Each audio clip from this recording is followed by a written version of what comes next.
All right, we're live. This is the Trampled Underfoot podcast show with your hosts, Mark Lindsay and Eloy Escajedo, coming at you always live. Always live, except for the past few weeks. Yeah, so as I was saying before we were so rudely interrupted, yeah, it's been a while. A lot of stuff's been going on. It's been a month, I'm here to tell you. I see that Linda and Steve are already out there in the chat. Um, for those who don't know, you're late getting climbing on board or just are not in the loop. Linda had back surgery on September 8th and had three vertebrae fused. She's recovering very, very well. She's getting around without the walker now. The walker's been parked for a while. Her back pain that she had before the surgery is basically gone. Um, she's still not used to keeping her spine straight. I have to kind of gently nudge her every once in a while. Don't twist, don't turn, things like that. So I'm doing the cooking, the cleaning, the laundry, the things like that. But that's good. That's fine. I mean, she's been doing it for 37 years. I can do it for a few months. Then about 2 weeks ago, I came down with what I thought was a cold and ran a fever of about I think the highest I got was 101.8, and it knocked me down. I was down for about 36 hours. Just slept and sweated it out, and then I started feeling better, and then it just became a pain in the butt. Then Linda came down with it, and it wasn't a cold, it was COVID. So her fever was in the 102 range. She never got over 103, but it hit her a lot harder than it hit me. And for about 3 days, she was down. So I was taking care of her on the back, and I was taking care of her on the COVID. And then when I finally got done with it, I got to a point to where I couldn't say one or two words, and I'd start a coughing frenzy. So I'm messaging behind the scenes, hey, Eloy, I don't think we can do it this week. I don't think we can do it this week. And And I was responding by saying, Mark, this is inappropriate behavior for a mhm, show that is widely televised across 19 continents, mhm. 32 unassigned what would you call those areas that are non controlled by anybody, independent zoning area, whatever you want to call them, Mhm. and lunar and interstellar programming. That's not appropriate what you did, but continue. I'm just surprised we have that many continents. I thought we only had. Well, the argument, there's a good one. The argument is, do we have five continents or seven? We have a American 7, a European smorgasbord of variations, a South American smorgasbord of variations, as well as Asian decision making over that. So Mhm. there's variety in all that for Spain and I think France, and then some other sundry places, Portugal. Portugal, maybe Italy as well. Like I Mhm. guess Southern European and most of the Latin American countries, they'll say that there's one American continent. Mhm. The whole thing is just one. It's America. Mhm. And then Russia has a different variation, and then we have ours. Well, in some Some societies say that Europe and Asia are not separate continents, so it's just one continent, Eurasia. It is one continent, and Hmm. it's also two continents, depending on how Hmm. how the classification is being observed. But Right. it's basically one landmass. Others are saying that Australia is an island, it's not a continent, it's not big enough. So the argument is out there. Yeah, Some people say there are five continents, some people say there are six, some people say there are seven. So, I like the so I like the concept of we have seven mhm, because that's how we name it, and other people name it their way. But what I like the concept of is knowing mhm, that other people have different designations according to their particulars. Just mhm. knowing that there's that. Yeah. I mean, I think civil debate is healthy, you know, Yeah. because they both have they're both right and they're both wrong. It just, it just it depends on your perspective and how you look at it, No, it's you not know. even both right or wrong. None of them are. So none of the only wrong part, because really it depends on classification. It's like calling a Well, car an automobile or an automobile a and how many parts is a is a certain doohickey mhm, the doohickey itself or and that includes certain parts to it and that it's a categorical sort of like decision thing where Southern Europe people there could say, mhm, well, we know that there's this land, that there's this portion of America mhm, that that contains more of the Latin countries and some of the Brazilian and whatnot, this and that. mhm, Um, and so we know that there's a thinning out in the center, which is what we would call Central America. mhm, So they would know that, but they would just categorize the whole thing as the continent of America, mhm. and then we have. But I think there's no wrong or right. I think it's all to do with oh, okay, over here they say it like this, and over there they say it like that, based on whatever they're. And that's the civil response to it. But what I mean when I say everybody's right and everybody's wrong is if you were raised and taught that there are seven continents, somebody else comes along and says, no, there's five. Your thought is, no, they're wrong. There's seven. But they were taught that there were five. So they're right for their culture. You know, it's kind of like you and me. We were taught our entire lives that With there a were silver nine. spoon. Oh, we were taught our entire lives there are nine planets. There are what? Nine planets. Nine Now, planes. nine planets. Okay, okay. Then all of a sudden they say, no, Pluto's not a planet. Well, screw you. Pluto's a planet. You know, I was raised there are nine planets in our solar system. And you want to get all, well, it's only this big and it's an ice ball and it's that and it's the other. And there are nine planets. Sorry. You I know, felt that way when I heard that for the first time. I felt the same. I said, I'm not changing now. yeah, it's that. Exactly. I said the same thing in my mind. I said, "What? You're gonna take Pluto away from me, you sons of Yeah, guns?" no, it's still out there, right? It orbits the sun, right?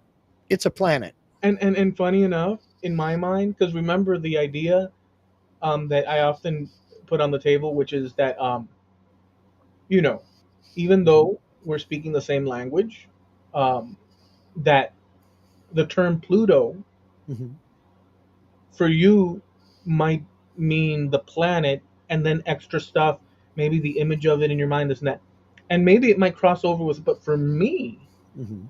just because the word Pluto is Pluto, I associate it with Pluto from Disney World. Dog, yeah. Yeah. And it's, always going to be that way And because, nobody's taking Pluto away from me, damn it. well, think of the Jeep. The Jeep. The Jeep did not exist until World War II. And before that, there was the word Jeep, but it meant something small and odd.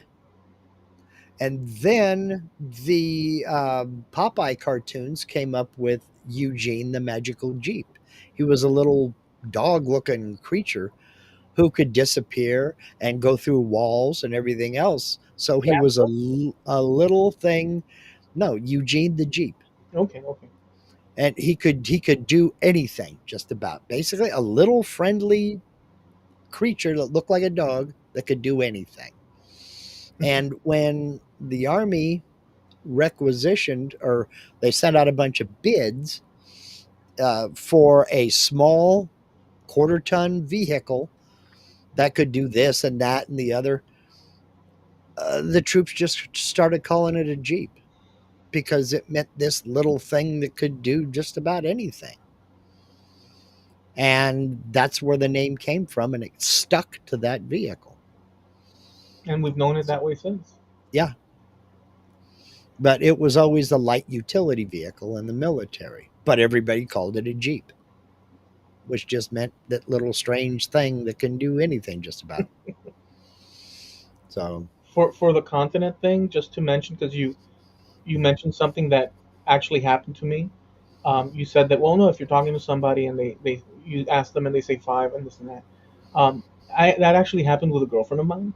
mhm, Um, and I don't know what the thing is of why we were talking about maybe education and who the hell am I to say, but whatever. At that point in time, we were having that conversation, and I said, okay, okay, okay, something to this effect. I'm paraphrasing. I don't remember the actual, but I remember the over, the overarching thing, which was a continent count. And I said, okay, okay, okay. So how many continent? Because she's from another um, country. mhm, Um, but this shows how ignorant I was, yeah, clearly. And I said with quite not confidence yet, but I was like, okay, how many continents? And I was waiting for the correct answer. mhm, 7. I mhm. said, okay, tell me how many. Let's see. Tell me how many continents are there? She says 5. And I said, hawk, hawk, hawk, hawk, chuckle, chuckle, chuckle. What? There's 7.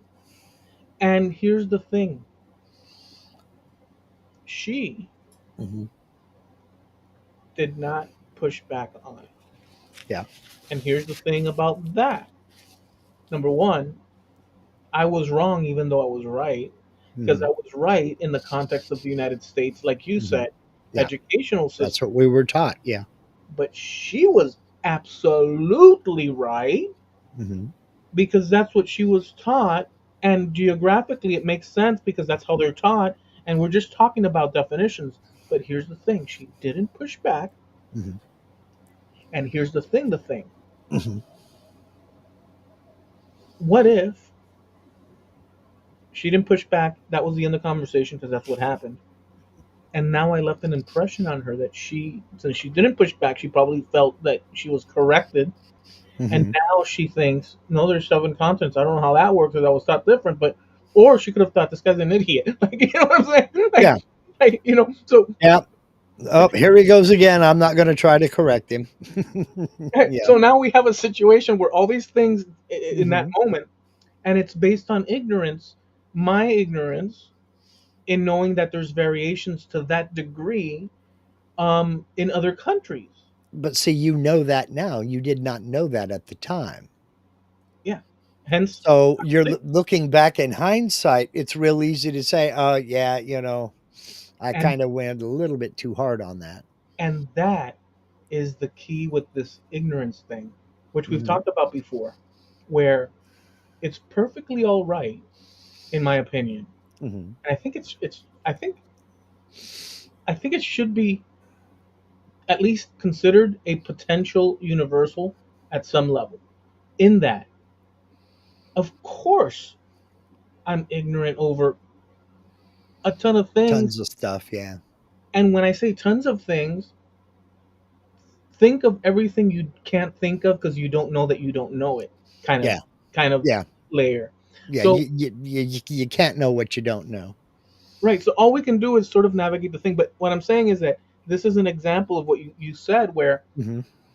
heck. I'm flying by the notions that I was taught, and why would Hmm. my educational system um, say any different? And the Yeah. fact of the matter is that according to our measurements and calculations, this is how we set the thing out to, because you have to settle on something for Right. the content. You have to settle on, because you can't just tell the kids, okay, Well, kids, whatever goes goes. Have an apple pie and a I'm field gonna day. no, but I'm gonna disagree on that just a little bit. I think if I had one geography teacher that would have taught me, now some debate this. Some say that this landmass is one, and some say this landmass is one. So they say there are only five continents. So the debate is still there. For our purposes, we say seven because we see North and South America as being two separate continents. Other cultures don't agree with that. So, I mean, I can accept that. I can accept that. But my so I agree with that, because that Hmm. would be the more um, detailed and Hmm. more sort of like, I guess, closer to the truth of the matter, where, hey, Hmm.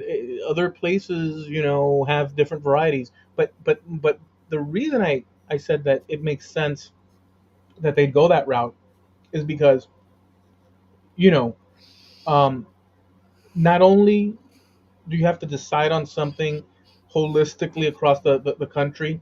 Yeah. Yes, you can be nuanced, but a country also is on about the business of cultivating a, let's say, could we say, unitarian concept that anchors the Yeah. populace together.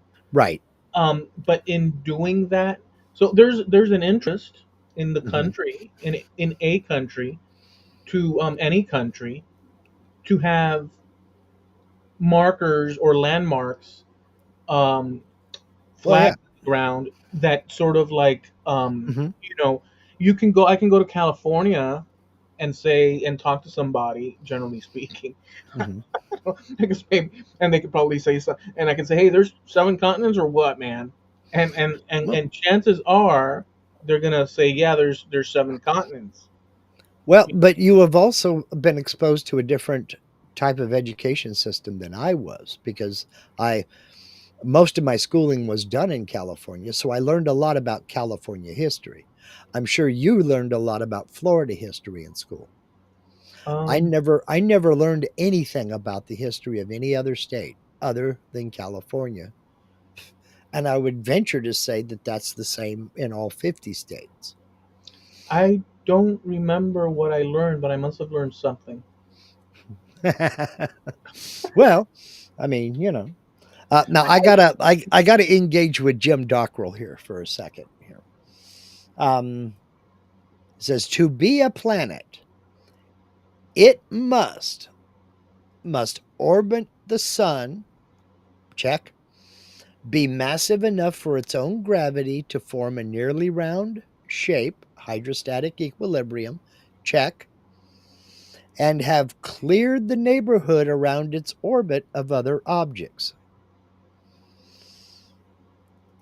Pluto does not do the third thing, according to the International Astronomical Union.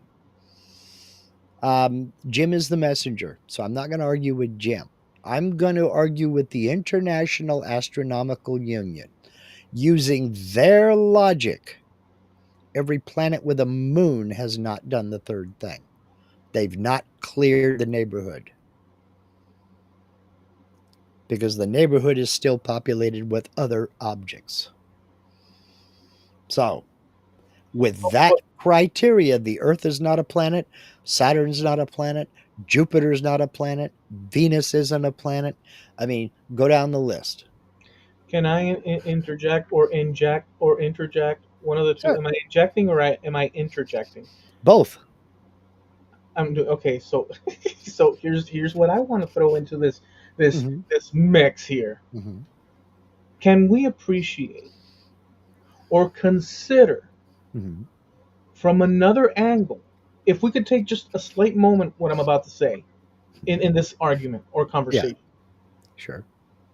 that we're, apart from the content or context that we're reading here that you just read Hmm. about the we're international astronomical union.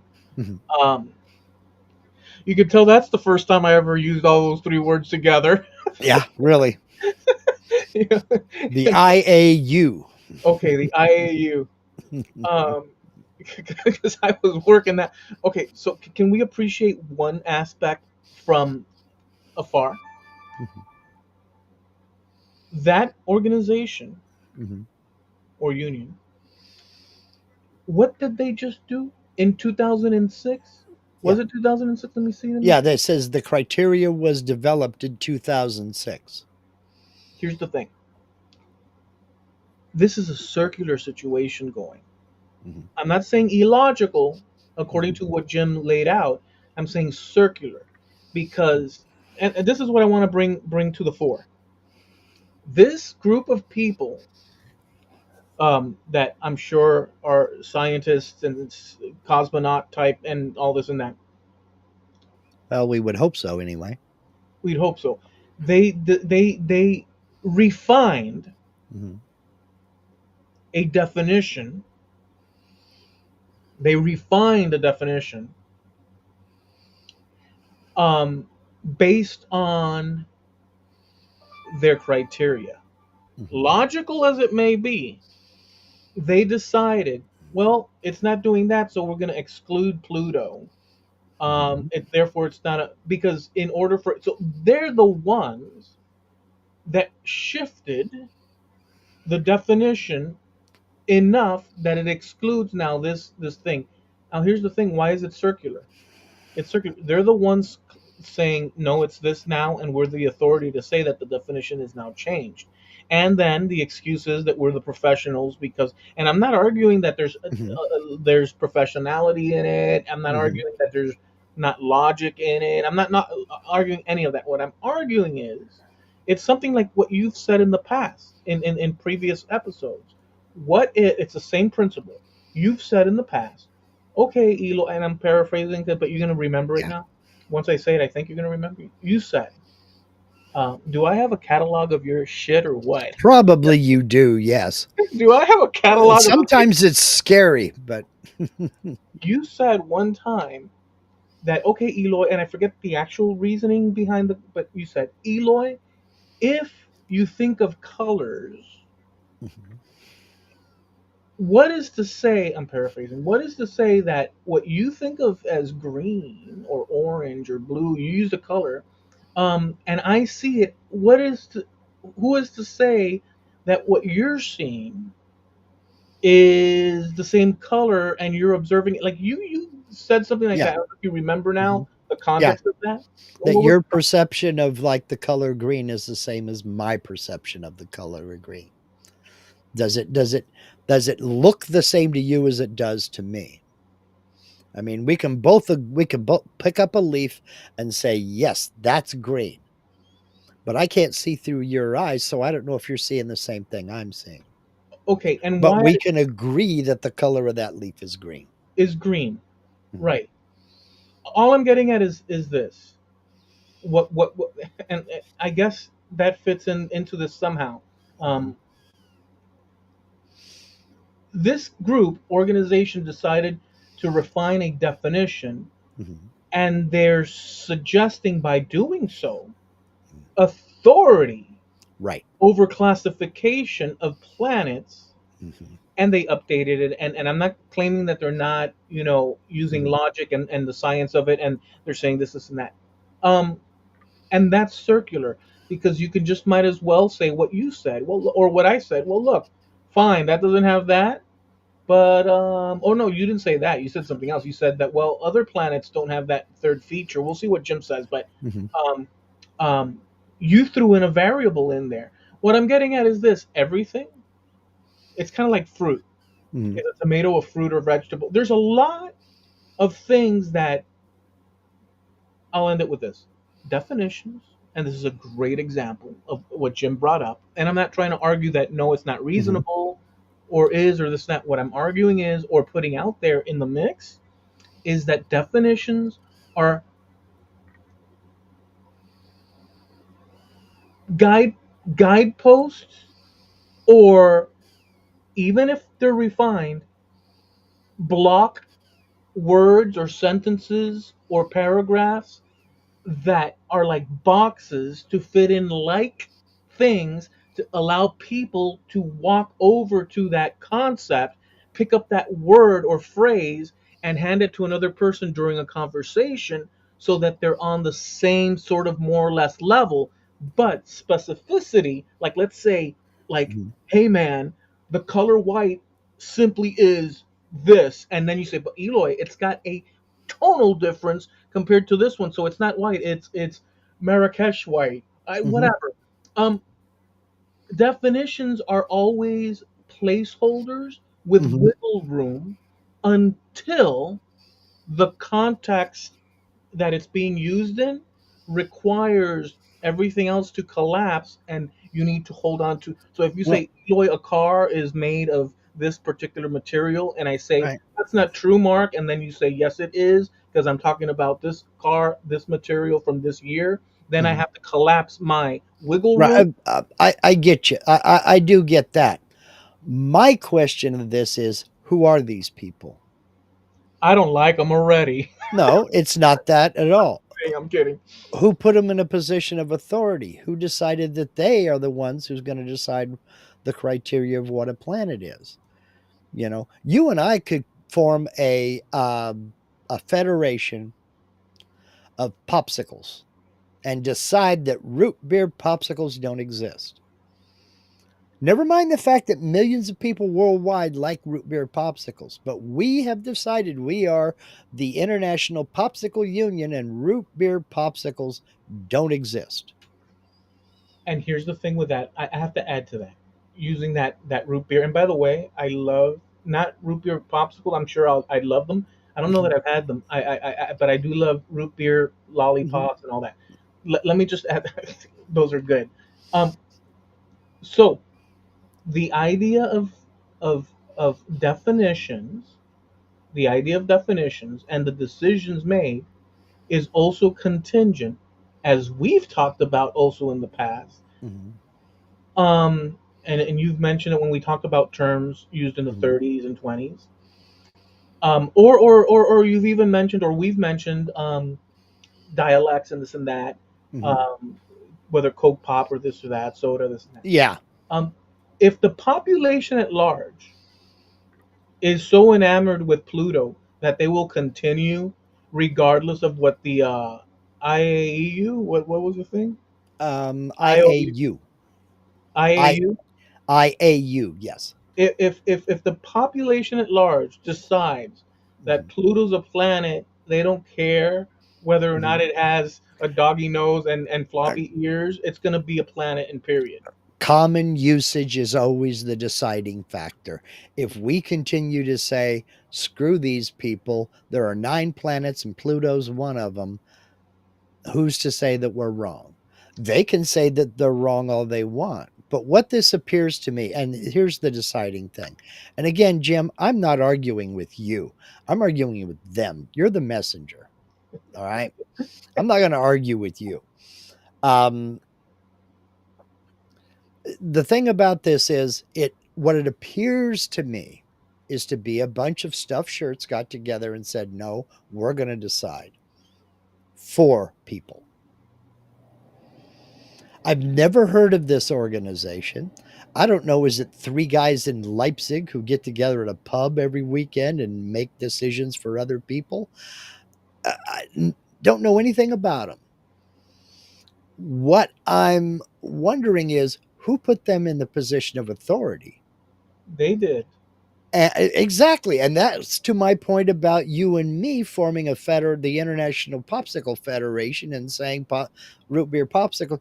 We could claim anything, but it doesn't mean anything to anybody else. Let me not push back necessarily, but angle the mirror slightly, because there is another thing. It can also be shifted to say, okay, we don't like the new definition, or I'm sorry, Yeah, we don't like the downgrading because you're removing something that, it's round, it's up in the sky. It's been millennia Hmm. and counting, and now these people extract this one thing as a reference point where people doing such work that needs to Hmm. delineate the difference between said planet or body in this, whatever you want to call it. If they did that with the definition to sort of like distinguish what Pluto does is different compared to the other Hmm. planets, and that's a useful tool. Then they had to define it in that way as an internal or at their sort of Hmm. like societal, scientific societal level. I can see the use of that, but when it comes to it landing on your plate or my Hmm. plate, or the public at large, this is where the battle begins over, um, what we're doing, what we're talking about now. Yeah. The population Hmm. is different than a group of people that I'm thinking would be Hmm. not at a pub somewhere in Ontario, Hmm. in the outskirts of town, Hmm. on a Friday night, and they said, "Hey, let's screw the whole Well, astronomical situation." it's happened before with other things, and this goes to the debate that's happened a lot, and we've talked about it.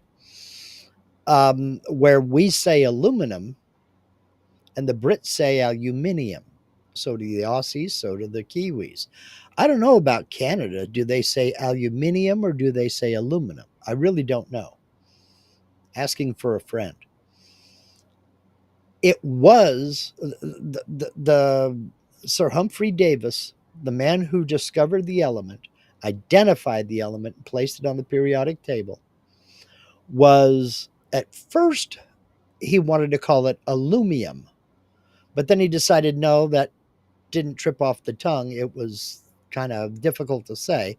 So he named it aluminum. And it was aluminum worldwide for decades. Then a bunch of stuffed shirts at Cambridge got together and decided they didn't think it sounded classical enough. They put forth the name aluminium because they said it went back more to its Greek roots. In Spanish, it's aluminio. Hmm. So alumini.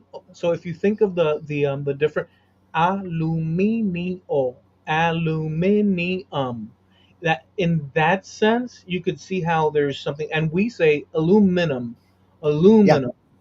because that's what it was called. That's what it originally was called. The revolution came along, we declared our independence, and this happened after our independence. This change from aluminum to aluminium. So it was in spite. It was in spite. We didn't make the change. We just kept going with aluminum. The Brits changed, and then through them, the Aussies and the Kiwis changed. I really don't know about the Canadians. I really have no idea. I don't know if Jim is out there. Maybe he could tell us. But it's other people who were not involved with the discovery, not involved with the naming, came along later on and decided, no, we're changing it for our purposes, for our reasons. And I'm wondering if isn't this maybe a little bit the same with Pluto? This organization came along in 2006. They had nothing to do with this discovery in the 30s. They had nothing to do with all the education and the exploration that came along after Hubble and the rest of them. They just decided for other people, no, Pluto's not a planet. Well, my attitude on that is the same thing we said when they changed aluminum to aluminium. Screw that. It's fine the way it is. There's no need to change it. I mean, if so, like Oh, for here it is. Jim Dockrell, fastest typer in the West. Cambridge did that to denote that it's a metallic element like titanium and sodium, etc. I get that, Jim. My point is, they had nothing to do with its discovery. The discoverer names the element. They came along and decided, no, we know better than him. And I don't like that. But when it comes to, so my first thing was to bring up this issue with like definitions, having a bucket of like they're like boxes where Hmm. you fit in a word and all the different elements that it describes, and then somebody comes along, walks into the warehouse and says, I'm looking for that word that has a definition that points to what I'm trying to tell my friend over here, Mark. So you Hmm. walk into your warehouse of definitions, you pick up that box and you say, here, Mark, here, carry this, and then you Hmm. grab it, Hmm. and then you're fumbling through the box looking at what that definition, all the Hmm. stuff that's attached to that definition. But the story doesn't end there, because you're coming to me with a reply with other boxes of definitions Hmm. that you have, and you're handing me Right. those. And then Right. in the process of us fumbling through our exchange of conversation using these box metaphors, um, um, what happens is that the boxes of definitions are being played with, not Hmm. not wrongly. The process of communication is a sort of It like evolves. a malleable, and in that process, not just you and me, or Jim Hmm. or Linda or Steve, or just, it's worldwide. In that process, um, it might be that a definition for a word um, becomes attached to something else. That happens a lot And because the language is evolutionary. Yes. exactly, that's all I'm saying. That's all I'm saying. Hmm. Now, but what your original thing, reaction to Jim, was kind of in line with mine. Well, wait a second. But looking at it through the sort of slight angle, you could, or as long as these people are not sitting in an Ontario bar in the outskirts of town, just shooting the breeze and said, "Let's screw with the world." Other than that, if they have a scientific, logical, useful reason for renaming Pluto within their little group or scientific world that's reasonable for them, that's all fine. But the rest of the world that was taught in school, Hmm. it's Nine kind of planets. a Yeah. big ask. Uh huh. Exactly. Exactly. Now, I know the language evolves, but using your box metaphor, we went home for the weekend and we came back and we found somebody took all those boxes away and replaced them with laundry baskets. And now stuff's falling out through the cracks in the laundry baskets. It's Yeah, not contained in the box anymore. yeah. And it's like, wait a minute, wait a minute. No, words mean things. Hot still means hot, cold still means cold. And we lose the impact if we start injecting gray area into everything, There you is, know? okay, so there is that issue too. So in order, so that's a good thing there that you, because in, so if I examine my room quickly, there's a Mhm, guitar there, there's a bass guitar, another guitar, drum thing stacked over there, and this and that, mhm, and pencils and whatever. These things that I just mentioned all have definitions, um, but I didn't use the definitions of those. I just worded the word. You mhm, captured it, and I'm sure that immediately, because we speak the same umbrella language, mhm. you already have pictures of all those things in your head, Right. um, like that automatically. Okay, um, but again, once we start getting into the tit for tat, or not tit for tat, but like really digging, like you, maybe I unpack a specific story, Uh-huh. and the guitar is no longer the image you have of a guitar in your mind. Now that we're digging into a particular story, maybe Jimi Hendrix burning the guitar Mhm. on stage, Yeah. now that guitar that you had in mind has to transform into something more Into nuanced, something else. Yeah. right? Into I like a Fender guitar. Let's say. I get that because you just say guitar. I don't know. Is it electric? I don't know. Is it acoustic? I don't know what you're looking at. I have Exactly. limited information, and I'm relying on you to fill in those cracks. Right. If you're not forthcoming with that, then I'm going to have a struggle. And you have to fill in the blanks. Right.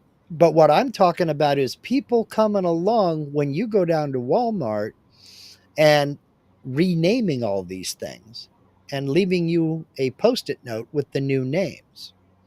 So now what you've been calling a guitar is no longer called a guitar. It's a blumpkin or whatever. Well, you're going to rebel against that a little bit and say, wait a minute. No, it's been a guitar for how many hundred years? It's still a guitar to me. Okay, so we rely, Mhm, and this is a good thing, a point. We do rely on the stability mhm, of not only words, but the definitions of the words that point to the words and the words that point to the definition. Um, we rely on that in mhm. order to be able to more or less Communicate with one another. Yeah. communicate with one another. Because if we don't, if we have free for all, googly, what was the word? Gungly, googly glock for the guitar now. Um, A Blumpkin, Blumpkin. And if, Steve says it's hard to think about becoming a Blumpkinist. if something like that is tossed in the now, you can be creative. Hmm. Like, see what Steve just okay. So you see, but Uh-huh.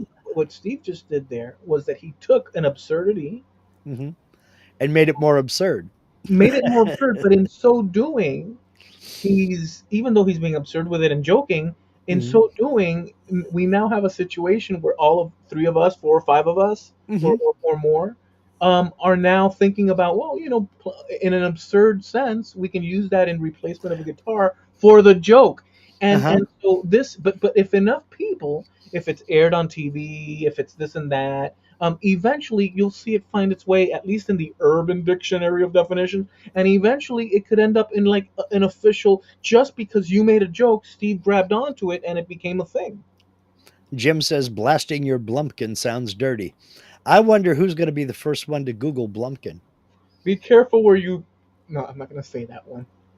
I was going Yeah, to say one. because yeah, just I may have just made a mistake because I don't know. I don't think I invented that word. Do you I know don't know if it has a meaning, but do you know I bet if I Google searched it, there is a definition for a blumpkin. do you know what I was going to say? Be careful where you blank blank blank you're blunking. Yes, don't get it in the dirt. See, you see, we just we just went into the spiral over a word that you just threw out there. Does it exist, Mark? It does exist, and you don't know. You don't want to know what it is. Are you sure we don't want to know what it is? You don't want to know what it is. Okay. If we were still doing the audio side of this, man, I would erase that entire section, that whole thing, Is from it the that minute. bad? Yes. But you see, now everybody's gonna Google it. but you see, we're innocent. But you see how we're innocent. Yes, exactly. Jim says, "No, you don't want to know." But okay, but you do see that we're innocent in terms of like we didn't we didn't. You brought that word up. I didn't have a definition or a definition for it. You just brought it up as a nonsensical. So innocently we played with it, but now that Mhm. you went Yeah, and looked, it's all my fault, and I apologize profusely. God. that's screwed up, and I haven't looked at it. See, I guess you'll tell me later. I didn't even know that was a thing, let alone have a name. Me either, Jim. That's the problem. My brain doesn't go there. Um, I'm gonna have to look. I can't stand it. Let me hold on. Oh my God.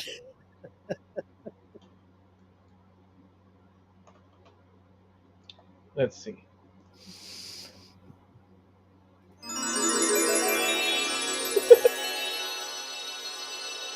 That is horrible, dude. I know. What the hell, dude? That's what I said. Hell, dude? Dude, that's not even right. I know. Dude, what the heck, man? Dude, that blows the lid off of like it's just irrational. It's just like completely You know what I think is the funniest part of this? what? Somebody out there right now is going, all right, damn it, I got to look it up. And oh my God, you don't want to know. Don't look it up. Dude, and you know what? You were right, but guess what I did? I went and looked it up. You had to. Somebody else is doing it now. I'm waiting for him to come in and Dude, go, out of all the ah, dude, out of all the darn like nonsensical words you could patch together, yeah. I don't know where that came from either. It's one of those things that's buried in the back of your psyche that maybe I heard 20 years ago. I don't know. It's, Jim said something out here earlier. We were talking about language changing and evolving. He was talking about George Carlin's routine about what was once shell shock becomes battle fatigue and then PTSD. Um, I know the routine that he's talking about. It's one of those things that's in the back of my brain. And I pulled that out on occasion talking about language evolving. It's just one of those things that I heard way back when. So, where that word, it's got to be the same thing. It's got to be something like that. Something I heard way back when. And I don't know what context. I we're a don't even know if I ever heard the definition. look, the use of it's so disturbing, dude. The use of seriously, it's like what the hell, dude? It's like really, it's like what? No, you know what I think also that it's possible, Mark. Uh, Um, is that dude? Talk about a talk about us coming back after a few weeks and this being a showstopper because damn. Um, but but think about this. Who's to say? None of us here have ever heard that. Who's the dude or person that is filling out that urban dictionary, and who's to say that they just came they're saying let's hey in order to get traffic here let's keep adding some weird urban that don't even exist because that doesn't sound right, dude. well, I think that we can universally agree that it's still going to be called a guitar. It's not going to be called a blumpkin. Boy, oh boy, talk about Oh Lord, I haven't laughed that long in a laughed that hard or that long in a long time. I needed that. jeez Louise. My gosh. Yeah.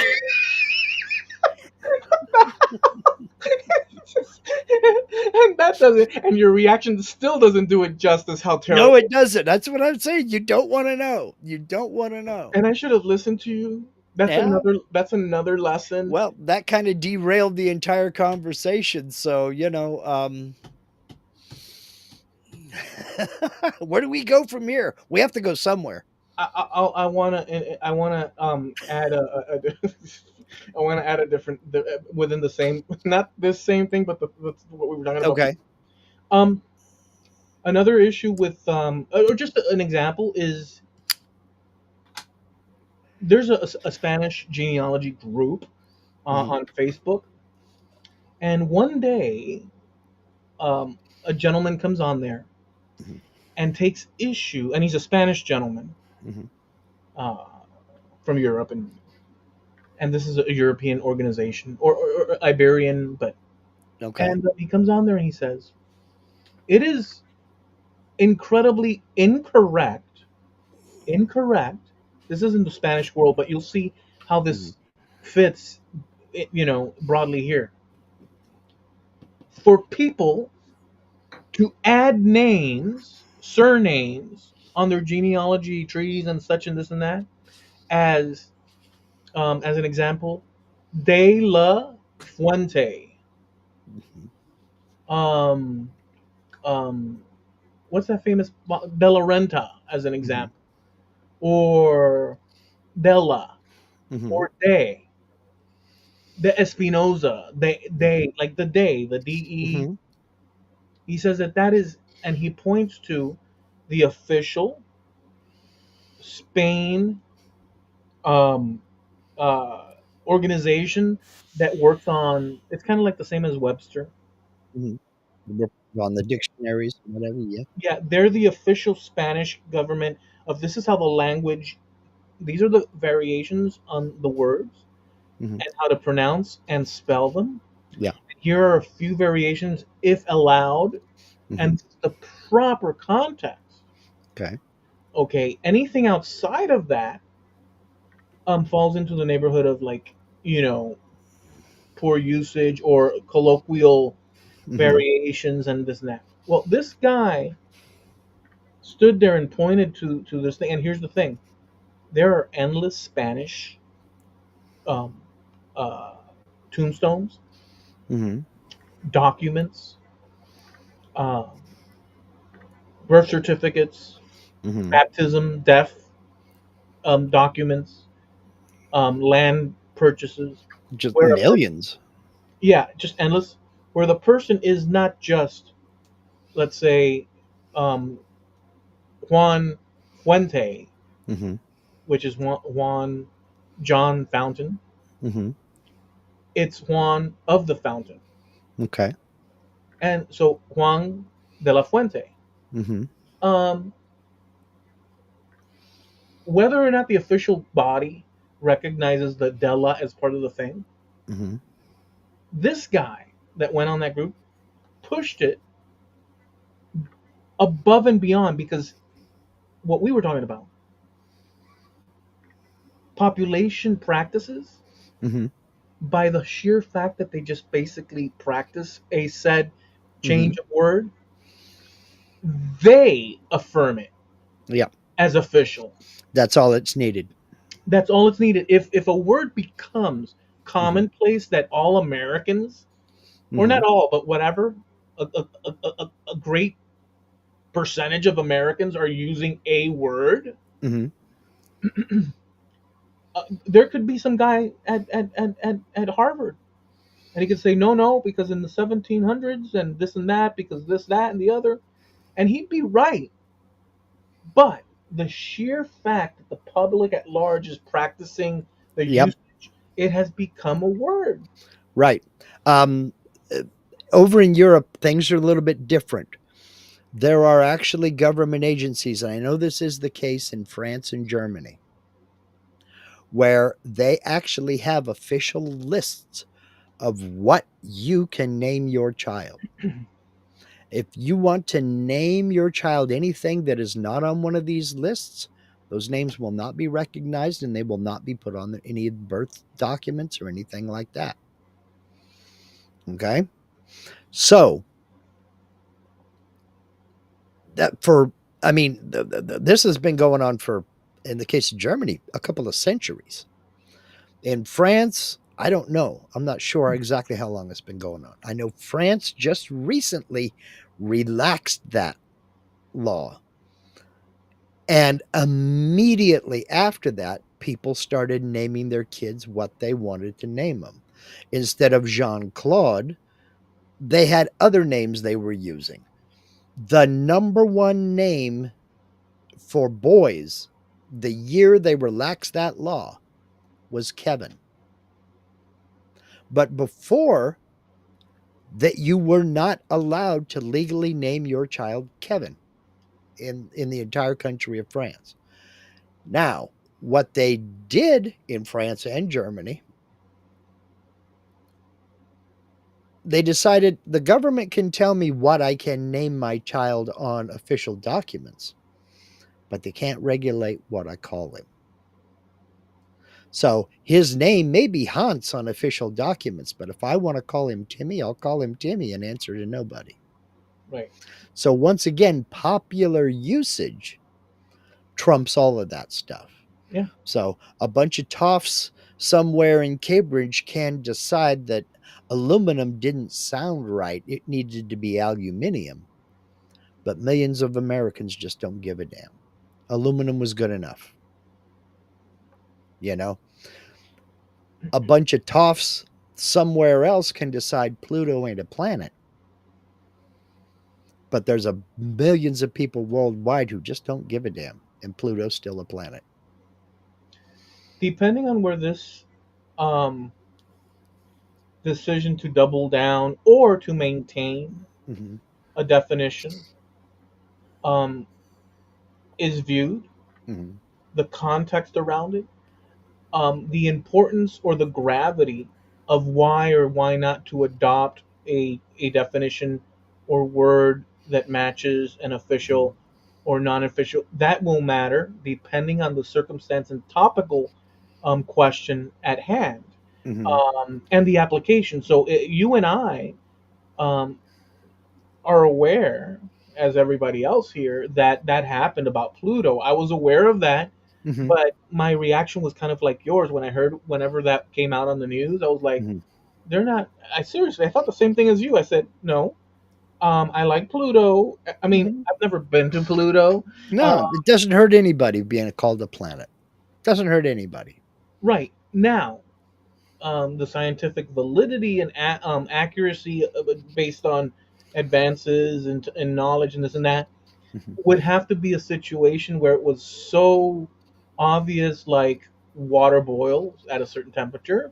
Mm-hmm. Um, I don't know what that temperature is. Is it 100 degree, 102 At no degrees? at sea level, it's 212 degrees Fahrenheit at sea level. But the higher you go up, the lower the that boiling point is. Oh no, but here in on in my on my stove and a kettle. That'd be 212 degrees in your place, but it's about 200 and 208 here because we're higher in elevation. Okay, so I was way off by like 100 degrees. I mean, I didn't. I should.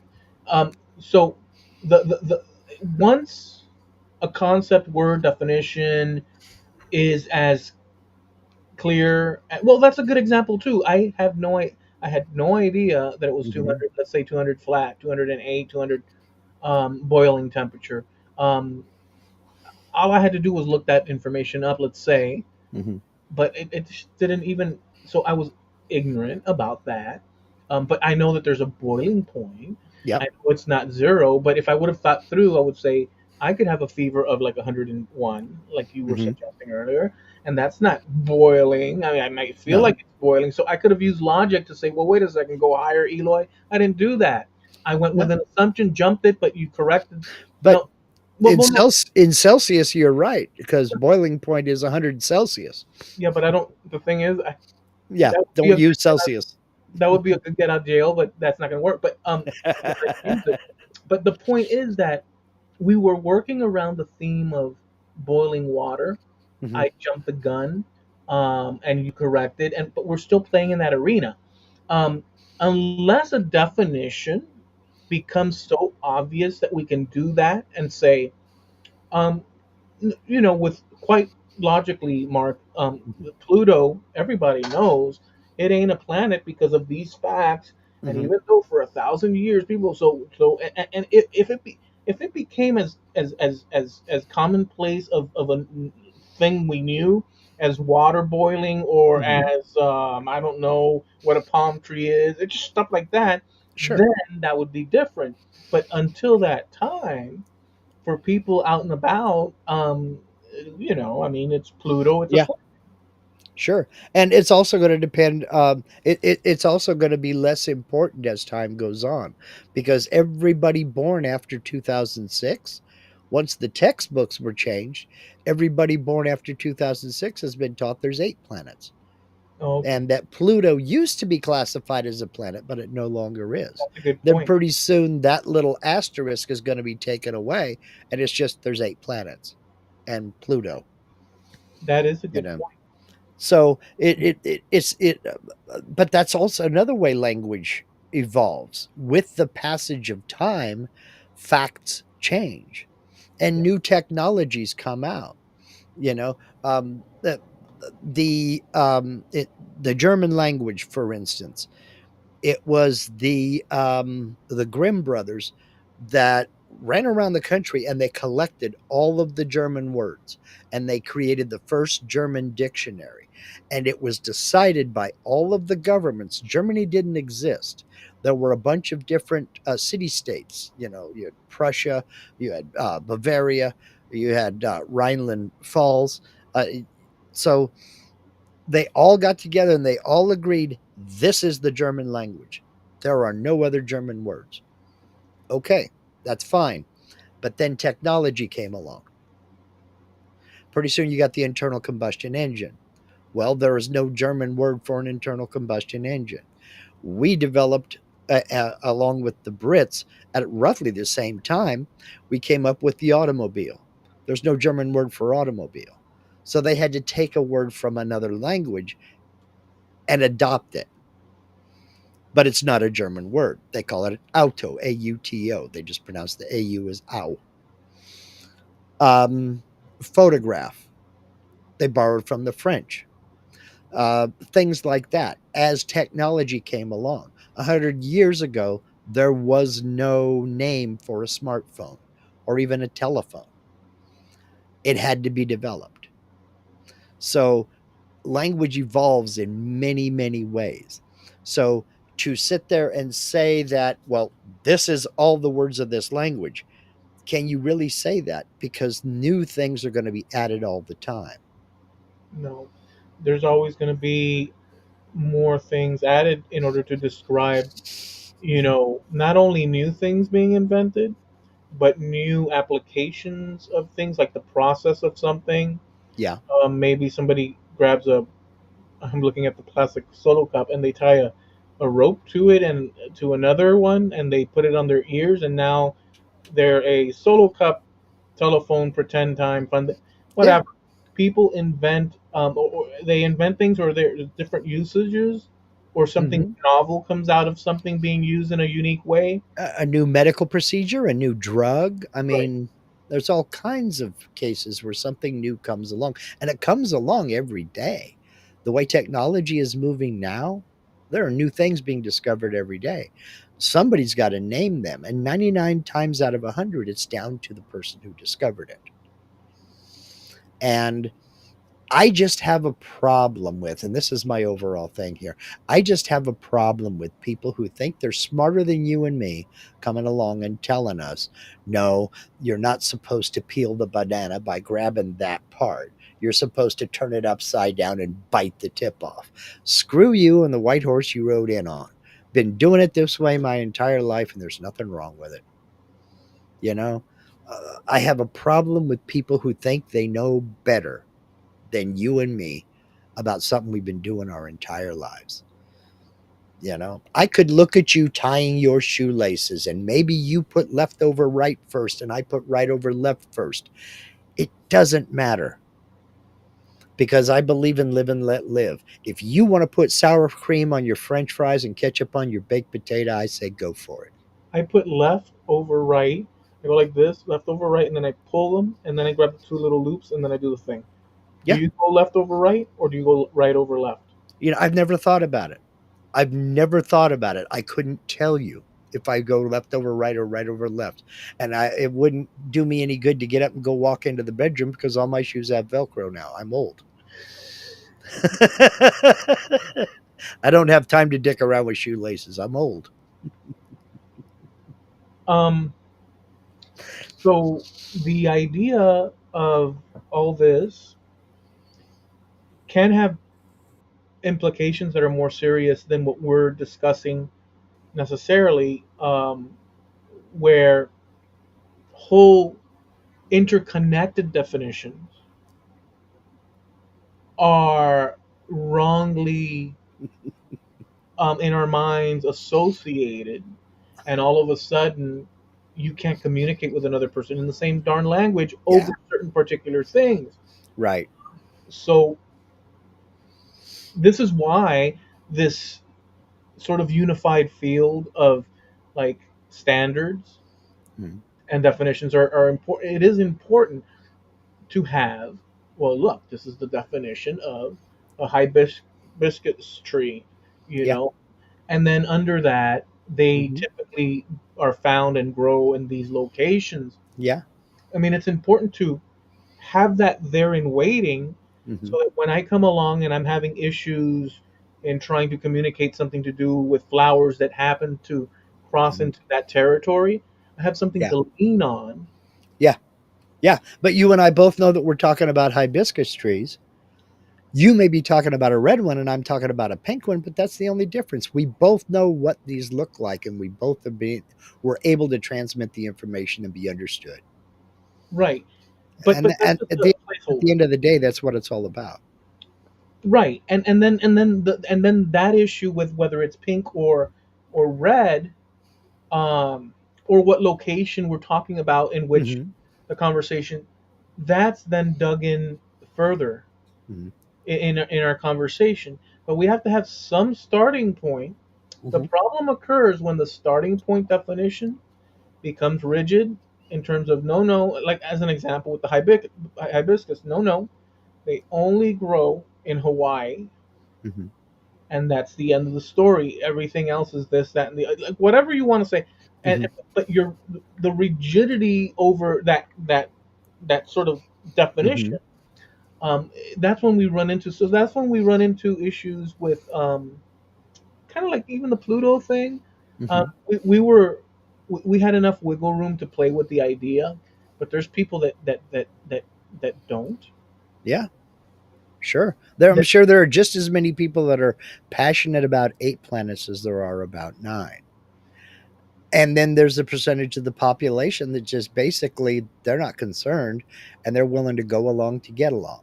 You know, okay, it used to be 9, now it's 8. No skin off my butt. You know, I'm concerned about what flavor ice cream I'm going to bring home. You know. right, people are on, but that is true what you said before, that even with all that said, all that back and forth, or like Hmm. standing your ground because the definition is what it is. Yeah. There is that thing that you said where people being born or grew up in recent times Hmm. in school because of the curriculum change and this and that, will now have this planetary change Hmm. that we just simply, and so if you push that out into the future, a lot of the stuff that we believe Yeah. now, The whole 9 planets thing is going to be oh wow, it's going to be kind of like, oh, they used to think the world was flat, huh? They used to think there were 9 planets, huh? mm, Yeah. there's a It's going to lot of that. There's yeah. a lot of that. I use that, or I run into that a lot with the things that I explore, Hmm. with writing and this and that, where I'm faced with an issue where, um, uh, I learn things, not because they've been. I mean, I guess you could argue that some things have been updated along the way, but I Sure. learn things that are historical, Hmm. um, and but the narrative is a different narrative, or is a watered down or simple, or not watered down, but it's a surface narrative, Hmm. and the details are missing from the general conversation, let's say, over said topic, Hmm. and revealing, or putting forth these hidden Hmm. bits, um, is almost apostasy, or unthinkable, or irrational to people that have the definition defined, Right. be it something to do with early constitutional this, that, and the other. So, like, it just, like, if Mhm. you think of the founding fathers, and the documents, and the concepts and the ideas, and why Mhm. the struggles, and like stuff like early America, and you write about it, um, because there's certain nuances in this and that. Um, uh, I know that because 200 and some odd years have gone by, we have a bird's eye view of the past. Mhm. Um, but there's certain pieces that are valid, but the majority of the or I don't want to say majority. Let's say a healthy amount of people don't have the same definition. Well, because definitions have changed over time too. Um, The Or vocabulary was different back then than it is today. And a lot of people try to put a 20th or 21st century context to what was being said. so my that's true, but I guess what I'm getting at is that if you have an event like, you know, the final throes of the Revolutionary War, Hmm. um, uh, and then working out the kinks in the details, um, and those things that happened, moving forward, words like constitution, words like, um, whatever words within that world of legal, Hmm. that was established then. Legalese, yeah. Today, those things mean a totally different thing in general, Hmm. in terms of the significance of it, Hmm. in the context of its origin and inception. Hmm. Today, it's almost like, let's call it decorative. Hmm. It's a word, but what's behind the word is now a clip, Hmm. like a video clip, Yeah, as opposed to, well, wait a second, yeah. this particular word, say the Constitution, it's not just a video clip, and it's got this significance, and even that significance that I'm putting Hmm. forward is shy by a lot, because I mean, Well, it's, you say, we're too far away from the struggle. We're not emotionally invested in it. We're 250 odd years away from that struggle. So we didn't participate. We have no emotional investment. we didn't participate. That's true. So it doesn't mean the same to us as it would to somebody in 1803. You know, it's not as it's not as impactful, I guess is what Yeah, I'm saying. imminent. Like, at the Yeah, moment, it's like important whether yay or yeah. nay. Yeah, yeah, yeah. There's a difference in the era in which that, and moving away from that, that happens with a whole bunch of things. Oh yeah. Big Yeah, time. Big time. like You know? Limelight. We've talked about that, I think, if I recall. Um, the idea of Limelight, for us, from our position, it could be a, or from like, I can reference vaudeville and this and that. Hmm. And you did a bit about that in an episode. You said, look, it's, the light would be that bright. Bright white light that it was completely different from a gas light or a candle light or anything else. It was just For us today, even though we have mhm. that reference, Yeah. it's still, I don't want to say a cutesy thing, but it's almost like a novelty thing. It is a novelty thing because we've forgotten its roots. We've forgotten where that came from. And now, if you say limelight, it just means celebrity, Right. people paying attention to you, you know. And back Well, he's then, living in the limelight. So, sure, the newspapers and the photographers are following him and all this other. whereas if you were a guy back then, Hmm. guy or gal back then, you would have, you know Hmm. frequented these The shows. Yeah. It was, the talk of on everybody's, Hmm. lips, just as going to the supermarket, it would be for Hmm. us in terms of whatever.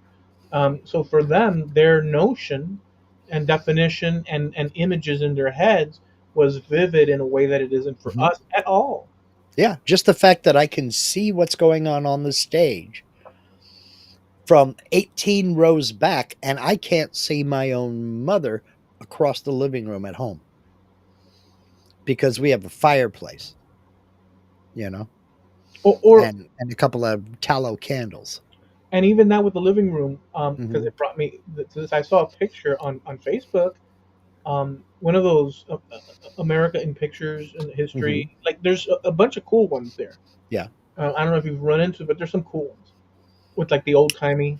Hmm. Um, there's one where there's this guy dressed in the overalls, Hmm. um, in the evening, probably sometime in the 30s, 40s, black and white picture, sitting there, hunched over next to this box furniture radio Hmm. and focused on whatever it is the thing. And you look at the image, or I look at the image, anybody would think, wow, so eliminate all the tech that we have, Hmm. even TV, like from back in the 60s, 70s, and 80s, and Yeah. whatever, and just think of like this was their internet. Yeah. That was their everything. Yeah. I, I, So, I would hear stories. My grandfather would tell, he was born in 1906. He would tell me stories about going to a neighbor's house or going to a friend's house to listen to the radio. They didn't even have one of their own because they couldn't afford it. It was expensive, you know.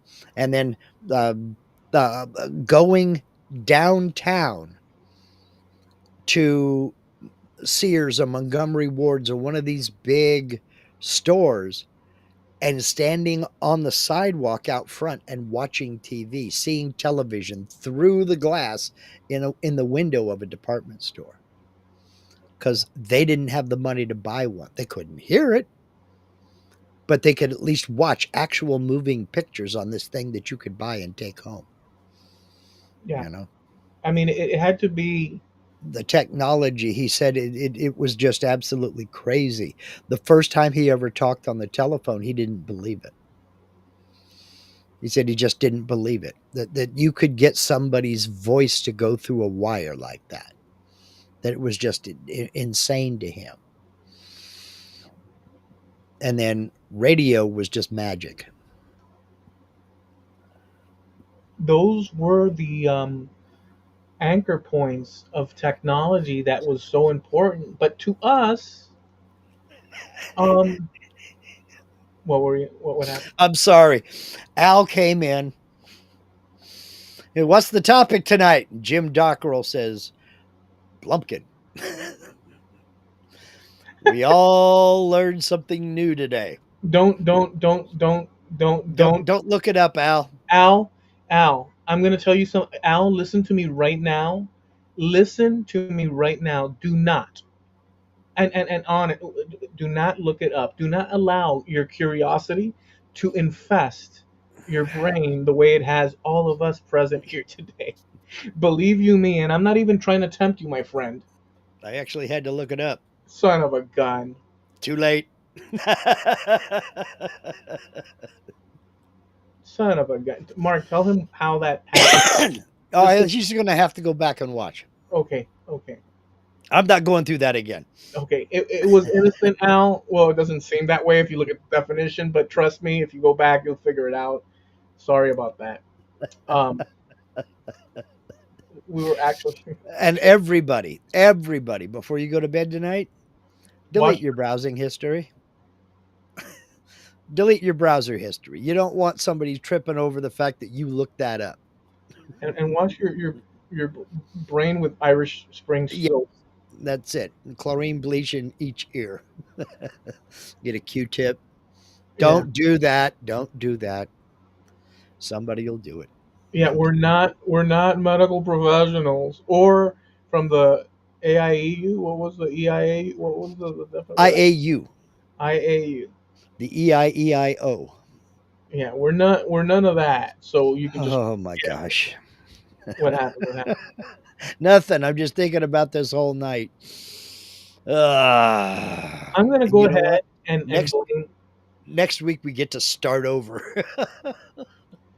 I'm gonna go ahead and just throw the blame on Jim because he didn't he look it up. No, I looked it up. Oh, you're the one, so it's on you, dude. It's on you. I'm sorry. I wanted. I was I trying was to sit talk. I was sitting there saying somebody's going to look it up. Somebody is going to look it up. And then I said, screw it. I got to look it up. So I Sorry, looked it Jim. up and I mean, see, sorry, Jim. I wrongfully accused. he says better than being Rickrolled. Oh, hell no. I'd rather be Rickrolled. No, I don't. I'm not even gonna look that one up. Rickroll was actually very, very innocent and benign. And what rickrolling is you send an email to a buddy and say, "Hey, you got to check this out. This is really cool, right up your alley." And then you post a link, and it's a link to Rick Astley, "Never Gonna Give You Up, Never Gonna Let You Down." I'm And it became a thing in like 1999, 1998, something like that. I'm just saying that the way definitions are going this evening, Mhm, there could be a double-edged sword situation going on.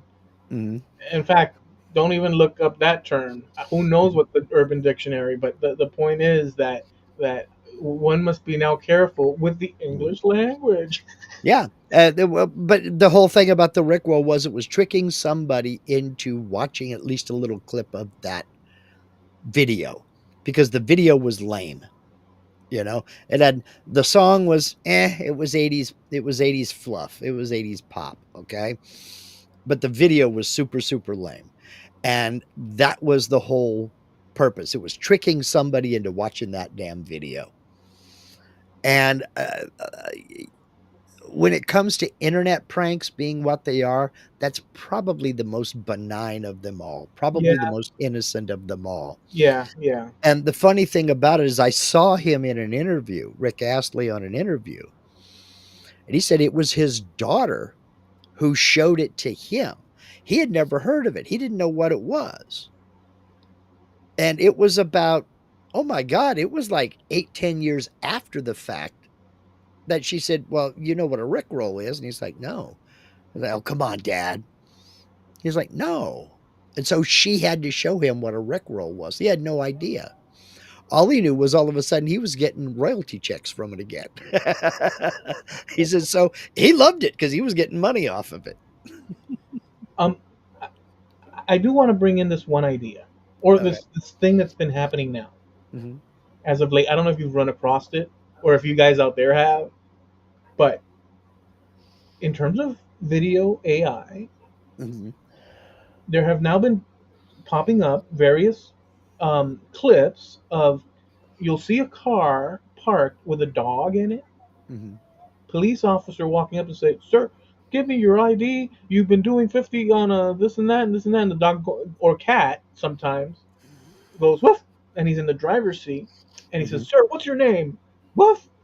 And he says, Yeah. "Sir, give me your license." And the dog grabs, and it's a real dog Mhm. looking, grabs the steering wheel and hauls butt down the freaking road. Have you seen those yet? No, I haven't seen it yet. It's so freaky because it looks like a dog actually driving. That see, now that's fun. I can have fun with that. I think you'll like it. So I laughed Mhm, because they'll have like a pug sometimes, mhm, like different dogs and stuff, and or a cat, and the cat's like when he's answering, he's like meow, and then and once the once the tension hits to the point where uh-huh, the cop is gonna arrest him, mhm, the cat puts his little paws on the steering wheel, and it looks real, dude. mhm, And he hauls like he hauls mhm. down, and then the cops running after him and stuff. That's funny. It's That's funny. hilarious, I dude. like that kind of stuff. I like that kind of stuff. We need The- more of it. But Mhm, the problem is, what you probably already know mhm, where I'm going, is that if you replace the cat mhm. with an actual, like, you can see what I'm saying, like, Yeah, they could put me in that car. right, and then now there's a potential Mhm, footage of Mark Lindsay was in the corner of Sepulveda and mhm. Fairfax. Mark Yeah, Lindsay was leaving the scene of a crime, and mhm. Now in his prove it. Maserati. Yeah, now prove it. You're gonna be sorely disappointed. I got a Toyota Corolla, you know? No, I don't even have that. That's Linda's. I have a Dodge, Dakota pickup.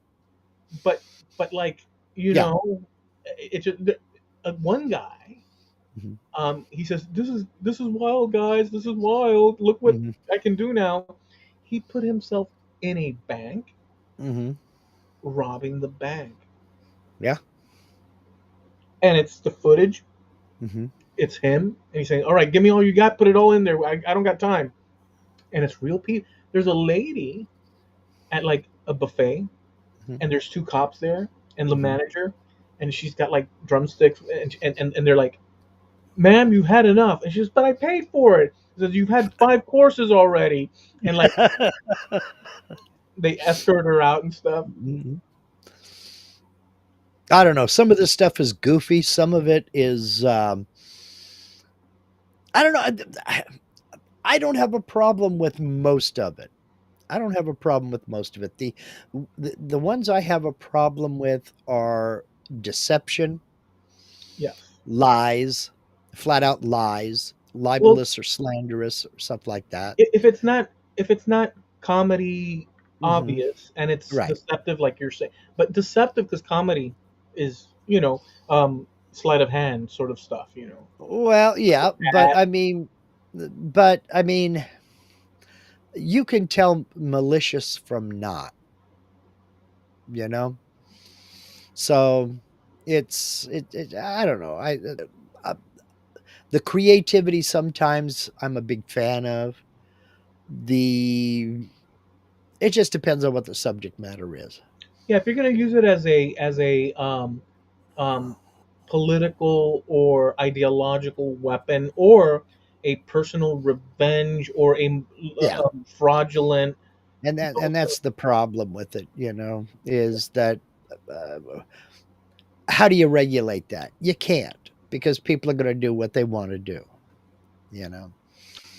the direction where this is going though, Mhm. because remember we're here now, um, in our little times bubble Mhm. of 2025. But Yeah. we know that forward, all these things advance and this that, and the other, and where would that head? I mean, I guess we can't really one way or the other. We can't really do anything about that. But um, as the technology advances, is it that people be become more? I mean, attuned. You know what I'm saying? Like, is it Yeah, are people going to start becoming more skeptical over what they see? exactly? I mean, you and I both know that a pug or a cat can't drive a car. You and I both know that. So we know that that's an absurdity. That's comedy. That's there to make you laugh at something. Right. But by the same token, if you put you or me in that car using the same technology, people would start to believe it. Now, um, me leading police on a high speed chase through Los Angeles is virtually impossible because I'm in Southern Oregon. So there is that. But once that is shot down as no, that was a fake, then that shot down as no, that was a fake. It's not even relevant anymore, and it loses its luster. It loses its appeal. Oh, somebody faked that. Ah, crap. So it's still in its infancy, and we're still working through it in baby steps. But how do you regulate? And I maintain that you can't. You can't regulate what somebody does with AI. Now, you can regulate your AI so that certain things can't be done.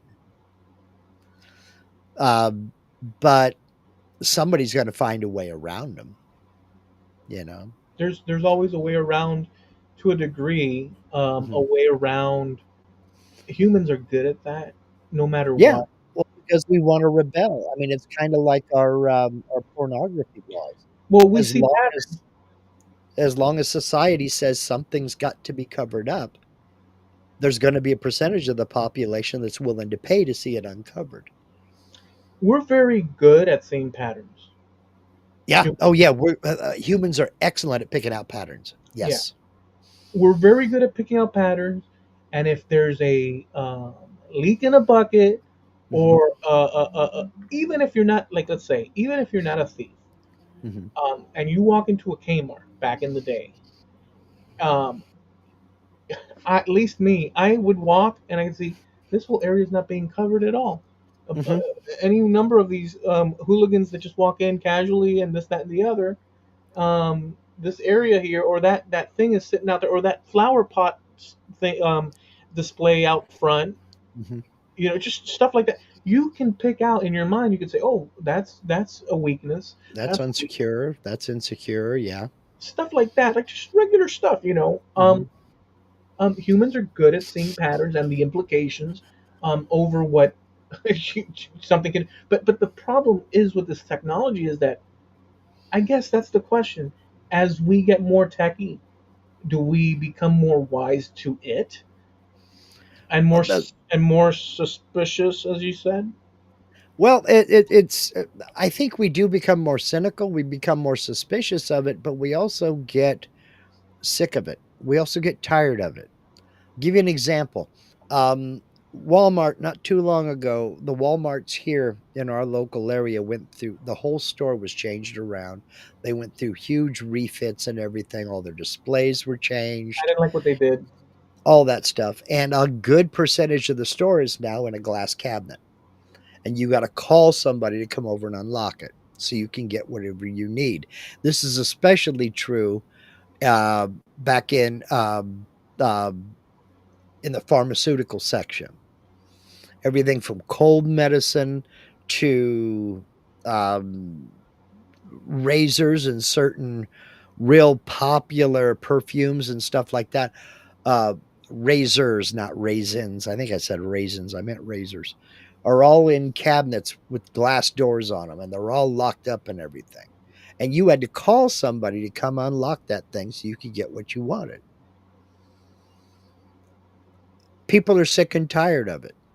I don't mean the customers, I mean the employees. So what they've done is they're all still in those cabinets, but all the glass doors are open. And you go up and you get what you want.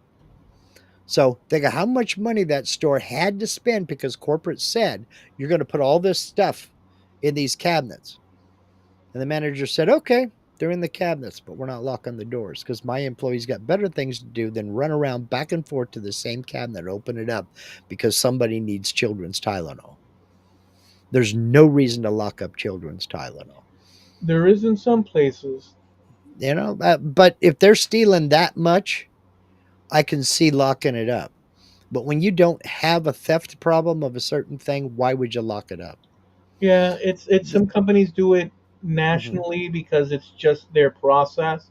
Yeah, But um, yeah, you and I get that it comes down from corporate. Corporate says you got to do this. You know, I don't like the way the soft drink aisle is set up in the stores. Now you got if you want the 2 liter bottle of soda, it's up on the top rack. You got to be 6'2" to reach it. Okay. I have been known, I have been stopped walking from the broom display with a broom in my hand to pull a jug of soda down. Employees have stopped me, and I'm like, you don't want this shit to happen? Put the soda down where people can reach it. It came down from corporate. I don't care. That's know, an SEP. It's somebody else's problem. You lock up the brooms, I'm going over to the paint department and getting a friggin' ladder. So it's your choice. It's your choice, you know? there's another thing that I saw in terms of this AI tech now. Mhm. I forget where the company's based out of, but um, you can now using whatever that program is or whatever. It's an Mhm. AI thing. You can now type in a virtual world that you want, Mhm. and it will um, create it. Mhm. And then it's all a world based on what you typed in. You can walk through it. Mhm. I mean, we've seen virtual stuff, but in this situation, you're the one that it's just by typing, and you can like it shows like I'm gonna mess this up, but the idea is there. It was painting. There was a Mhm. wall in a room, and the guy Yeah. took a paint roller, and he did some lines. Mhm. He walked he turned around and away from it, and when he came back, it was still there. And what the video suggested is that it's remembering the environment for you, Mhm. and it's ever expanding. So these are digital environments that you type up and say, I want a lush garden world Hmm. with castles and like dragons flying and pathways that look like Venice and Hmm. whatever. And there you And have it'll it. build it. Yeah. It's insanity, dude. Yeah. Yeah.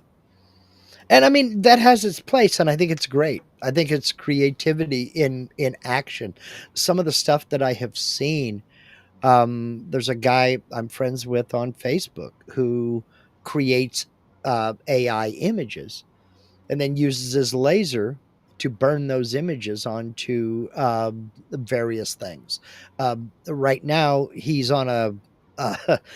Right now, he's gotten a crap ton of orders too. Little hip flasks.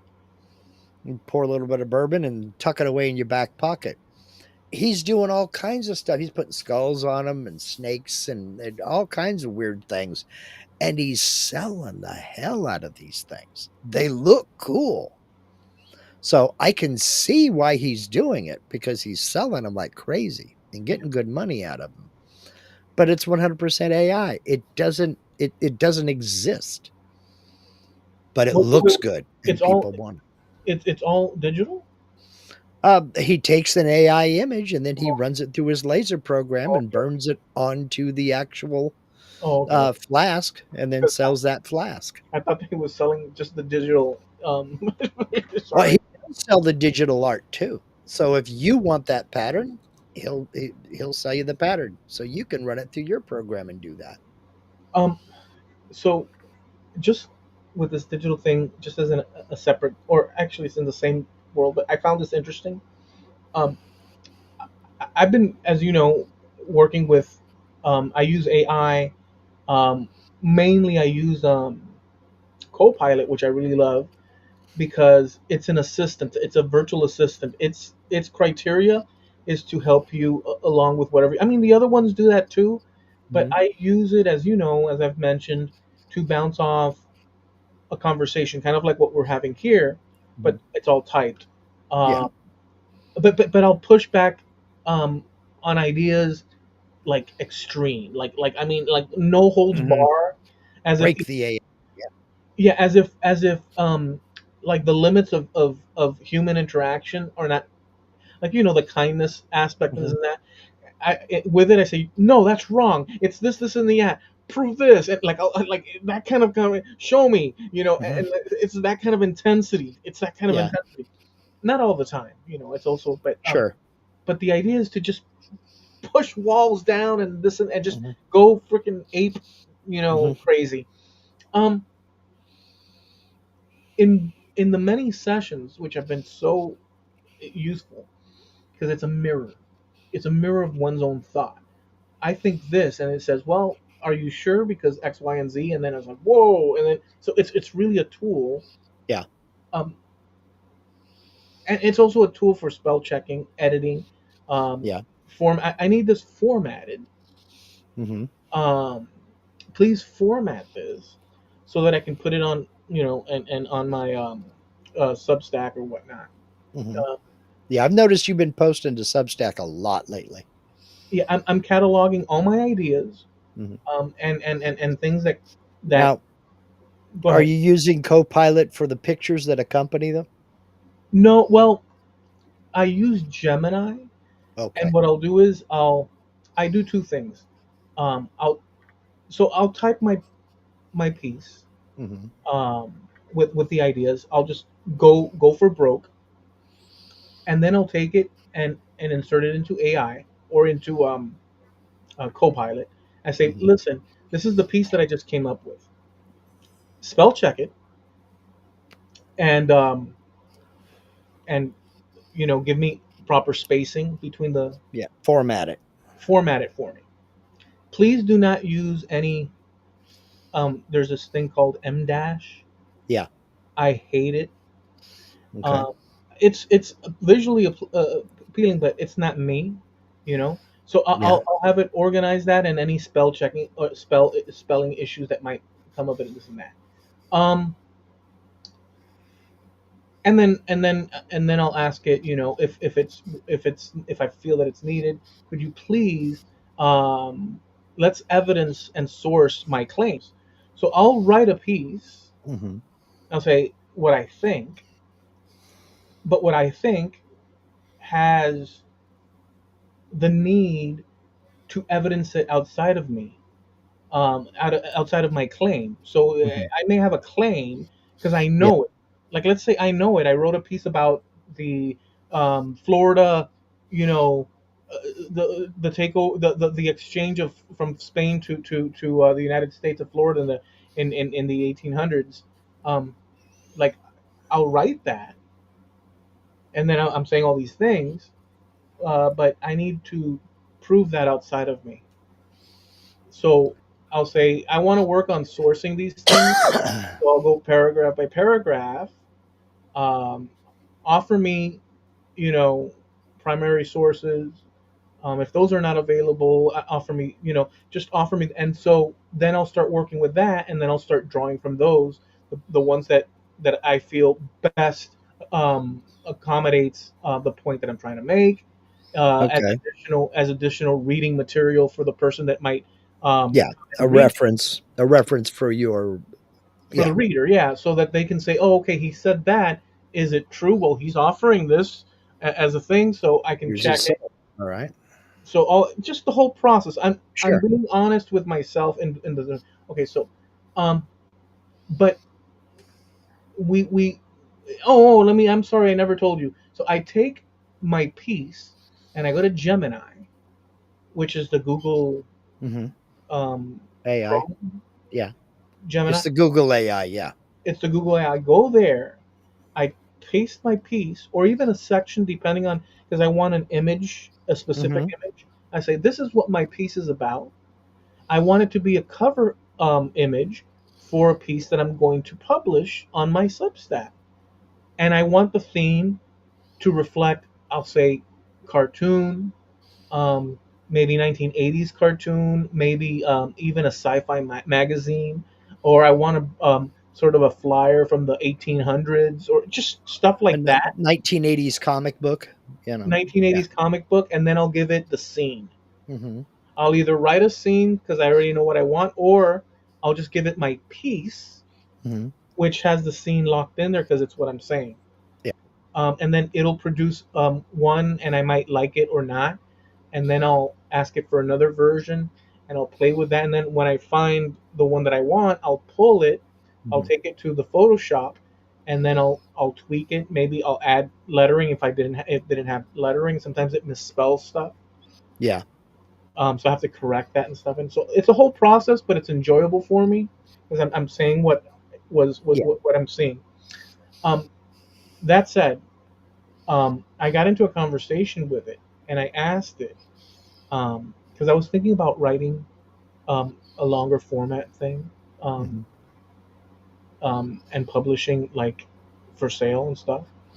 Um, and I asked it because I started thinking, you know, you can just ask AI write me um, Write a, me a, yeah, a full 2,000 word. write me a 2,000 word story on turtles, Yeah. To include this, this, and this, and I want it in this style, and I want this number of chapters. right. So I started thinking about that, and I also started also reading some of the Substack, other people's Substacks. So I'm writing what I'm thinking. I am editing it in terms of the spacing and the size of the letters. Hmm. So like for a header and stuff, I'm editing it for that using the AI. But this is other than spelling errors. It'll pick up. Yeah. Sometimes I'll leave them in by mistake and have to go back and fix them. But I'm reflecting my my curiosity, my critiques, and my thoughts, like snapshots, Yeah. and leveraging this tool, which is fantastic. But I read other things and I started seeing, and I got the notion, and so I asked AI. I said, "How many people are writing, not writing? They just say, tell me something about AI technology and how it will transform the future. I want to create a post about that." Hmm. And I said, "Yeah, a lot of people are doing that." I said, "How about books, whole books?" I came back. There are many people Hmm. that write whole books Using AI. using AI. In other words, as Hmm. far as what I as far as what I understood from what it was saying, is that a person will sit there and say, "Oh, I'm going to write a book, a children's book Hmm. about a cactus named Johnny Come Lately, and he's got an adventure going climbing up the mountain, but he's got to wait for like whatever the story is going to be." Um, and the AI will produce this whole thing, and they'll publish it. And that's why I asked it. This was a while back when, but this came Hmm. up now thinking about it. I asked it, well, wait a second. And do these books, these ebooks, do they do well? It said, "Oh, many do, others don't." I said, do people even read them? I said, yes, many people do. It said, and I said, but why would I asked it? Why would people? Obviously, this is AI collecting data and Sure. reflecting it back at me. There's going to be other options. Like it says that because it's the most generalized thing that it's. But there's other Right. options. There might be people that don't like. But it said that many people, whether it's AI written or not, don't care, Yeah. and that was shocking to me. Yeah. They want the story. If the story is something that they're interested in, that's fine. And that was shocking to me because. So look, this is an important, I guess, because we're on the cuffs of this Hmm. new world. But in the world that I come from, when you opened up an album Hmm. and there was text in there, you knew that this whole production was labored by Hmm. people and influenced by the writer, was given the notes and maybe sat next to the musicians and interviewed them. You knew that there was this whole process involved with that, Yeah. and there was a human thing which we have touched on. And with books, you also knew that your author Hmm. spent a lot of time with the protagonist of whatever biography is being written, or the autobiography. You knew it was a real the person themselves, and so there's this but now with this thing, or method, it's a collection of human stuff from out in the world, and then squished into these creative, just ones and popping out this creative thing out of ones and zeros. And sure enough, it looks good. It's all, but I don't know. There's something about the. This is a curious thing because there's something about the dream state of humans, or the unconscious, conscious, um, unknown variables that a human exists in. Like right Uh-huh. tonight, you guys will go to bed. Everybody out here will go to bed. There may or may not be a dream remembered in the morning. There's the gray area of of what we're gonna do, what this means, or how I react, and the feet. Like all those things influence a book, Hmm. a rock and roll album, Hmm. um, interactions between people. And yes, it's full of error in that mistakes will be made and confusion will occur. But I don't know how to completely 100% justify the art of. So for Well, instance, go ahead, because there's but stop right there because again, you're interested in the art, and there are a lot of people who don't give a damn about the art. They want the story. that's a good point. There's I, a lot of people who don't care how many hours Pink Floyd spent in the studio. They want to hear the record.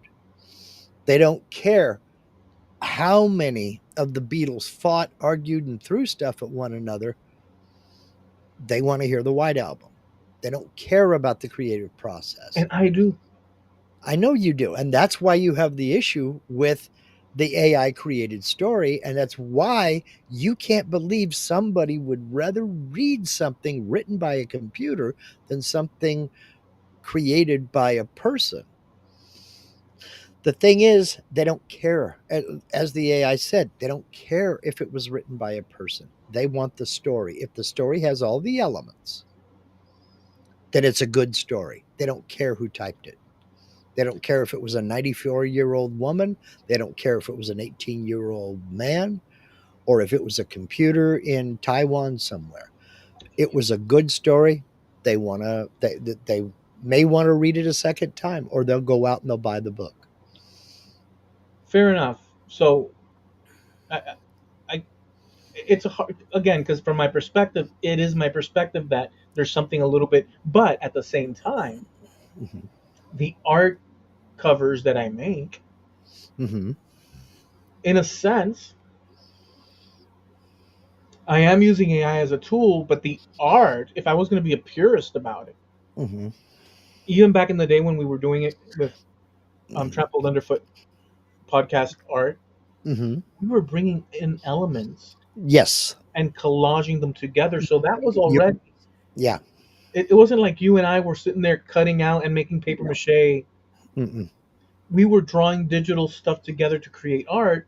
So Hmm. you could argue that this, um, it's not the same as, for in my mind, for my definition. Don't you agree though? Yeah, I understand some people. To a point. To a point, I do agree. But here, I can see where it's a tool for other folks as well. Maybe you're not good with words. Maybe you have ideas, but you don't know how to get them down. You came up with an idea once, many years ago, about kind of a radio play type of a situation. You knew the characters you wanted, you knew the setting you wanted, you knew the era that you wanted. What you needed was a premise, you needed a story.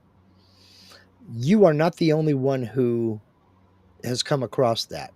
There are people out there, very creative people, who have ideas, who know they want a Western.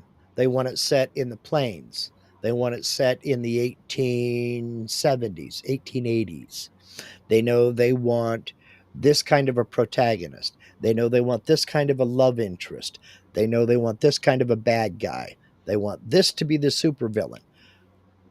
They just don't have the ability to put all that down into the story. They know how the story they know the story they want to read. They don't know how to write They it. don't have the skill set, Mhm. perhaps, to put Uh, that all together into a storyline, and then they use this yeah, as a carrier, right. or assistant, let's say.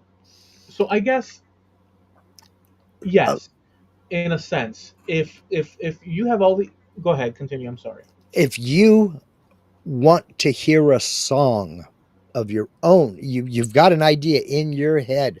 You have a melody, but you don't know how to play an instrument. How do you get that melody to somebody's head who does play an instrument? Let me update my thing Yeah. slightly. I do have so like if you're going to spill out idea, a story, um, Hmm. the notion of having editors, in the real world, you Uh-huh. can think of AI as being an editor assistant Yes. without an ego, Mhm. without, like, you can be frustrated. Wait a second, this isn't right. Do that again, No, he was supposed to drive a green car, not a blue one. and it'll stick to the rules that more or less that you know. I want you to be an editor that, is looking to correct for issues. You could do all that, Mhm. and so in a way, it's not a far stretch, just like the art thing in a sense.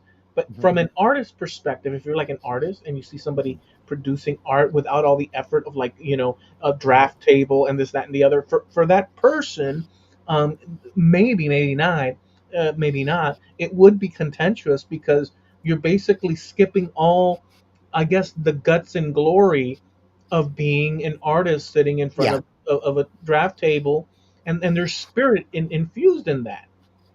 Okay. But let me update my thing, my original thing. I still have that sense, but that's my process. Uh-huh. The other night, Jamie Page and I were sitting in the hangout. It was a couple of weeks back, and he produced by. I told him, "Oh, Jamie," because he was showed me some songs that he's using for his videos, and I said, "Well, dude, could you, out of some keywords that I throw at you, create a song to see how it comes out?" Hmm. I told him, yeah, make it Sweetwater, show the bridge, the center of town, but I want it to be, marshmallow skies. I want licorice grass.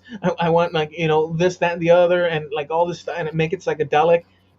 Call it, Beatles themed, and like Hmm. we threw the kitchen sink at it. Yeah. Came out with, I believe it's called um, on Sweetwater's Day, Hmm. and if you listen to it, um, it's freaking awesome. It's It's not. got all the elements there. Did you have him do something for Trampled Underfoot as well? No, he did that on his Or he own. did that on his own? Okay. Because he But, said it to me. but now here's the thing.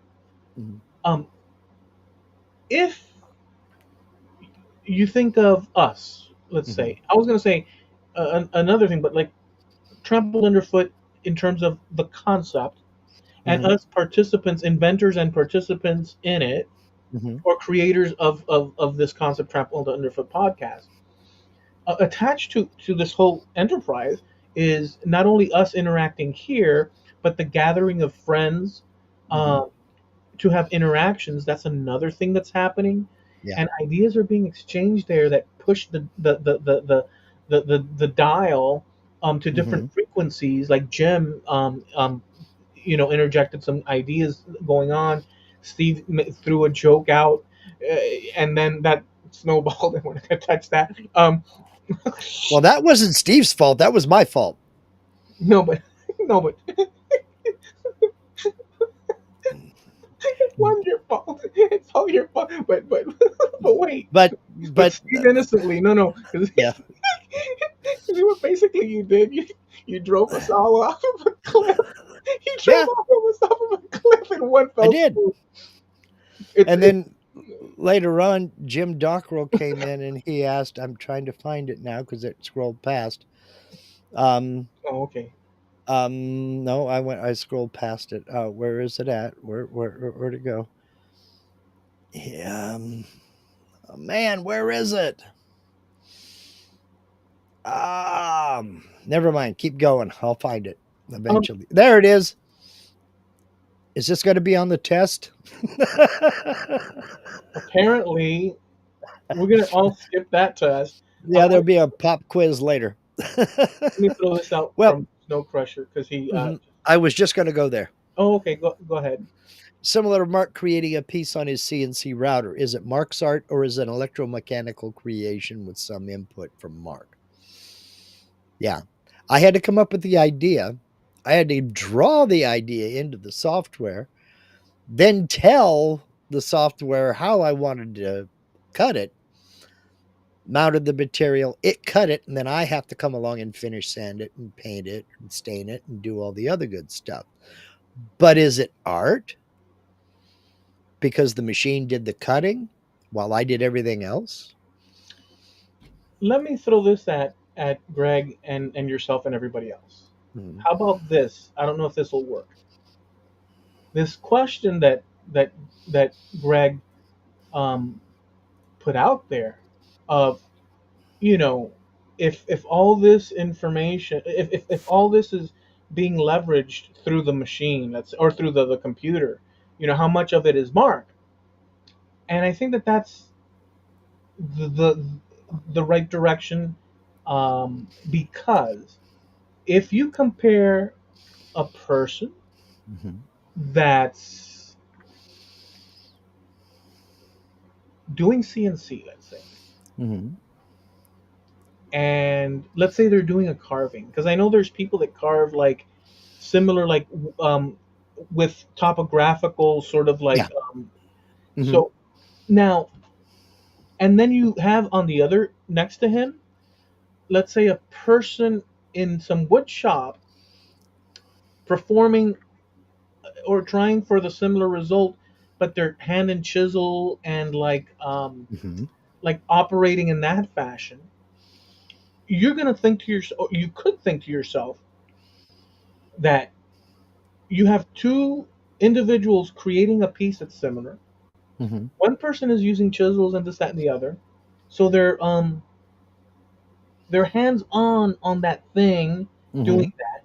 And you might say there's value, human sweat capital Hmm. involved in the sweating, and maybe but now Yeah. you have this person with the CNC, which is an advanced machine Hmm. that's connected to computer, and you have this person creating an image that needs to follow all these steps from creation just the same. You have to plan it out, but the machine or the instrument is this tech at the carving Hmm. phase or Right.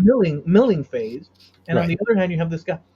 Respectively, in both cases, if you think about it, there's ownership, and then there's the definition Hmm. of a person carving by hand Right. his work. And then you have the CNC person with the definition of creating his piece under the category of CNC. These are both tasks that have, let's say, a similar outcome because there might be Hmm. roughage in one, but you have two people using instruments. One is very manual in terms of like like Hmm. hammering or whatever, and the other one is implementing this machine with all the steps involved Hmm. in order to produce this end product. So, would it be more fair to just say that this is the CNC creation, or this is the final topographical map creation of this person using CNC as his tool, and this one is the final creation of a topographical whatever using chisels. So they're Hmm. both belonging to each respective artist. Hmm. It's just that the tools and our interpretation of it, or Hmm. not even as a fact, one is technologically superior, Hmm. um, if you want to call it that. I think it's Old school and new school, basically. old school and new school. Um, they're both creations of their respective artists. The Um, value that we place on each one depends on this: the person mhm. walking through the door asking for the job or for the product. Yep. I want you to produce this for me with your skills on the CNC. I want this idea created, and then Hmm. they're hired, or they come into the I want this topographical thing. Hand I carved. have an idea, and then they go to town with it. So there are two different Right. variations of creativity. Personally, I think that so long as there is no misrepresentation, they're both arts Yeah, yeah. of their own caliber. Hmm. Now, if I go out on the CNC router and I carve something, but then I come back and I say, no, I hand carved that, that's a lie. Right, exactly. So, that misrepresentation on that score. Now, I'm with you on that. a Clearly. painter, a painter who sits in front of his canvas with his palette and his oil paints, and he paints a landscape. Then you have somebody in Adobe Illustrator or Photoshop It's a good point. create their own landscape. This place doesn't exist other than in their brain.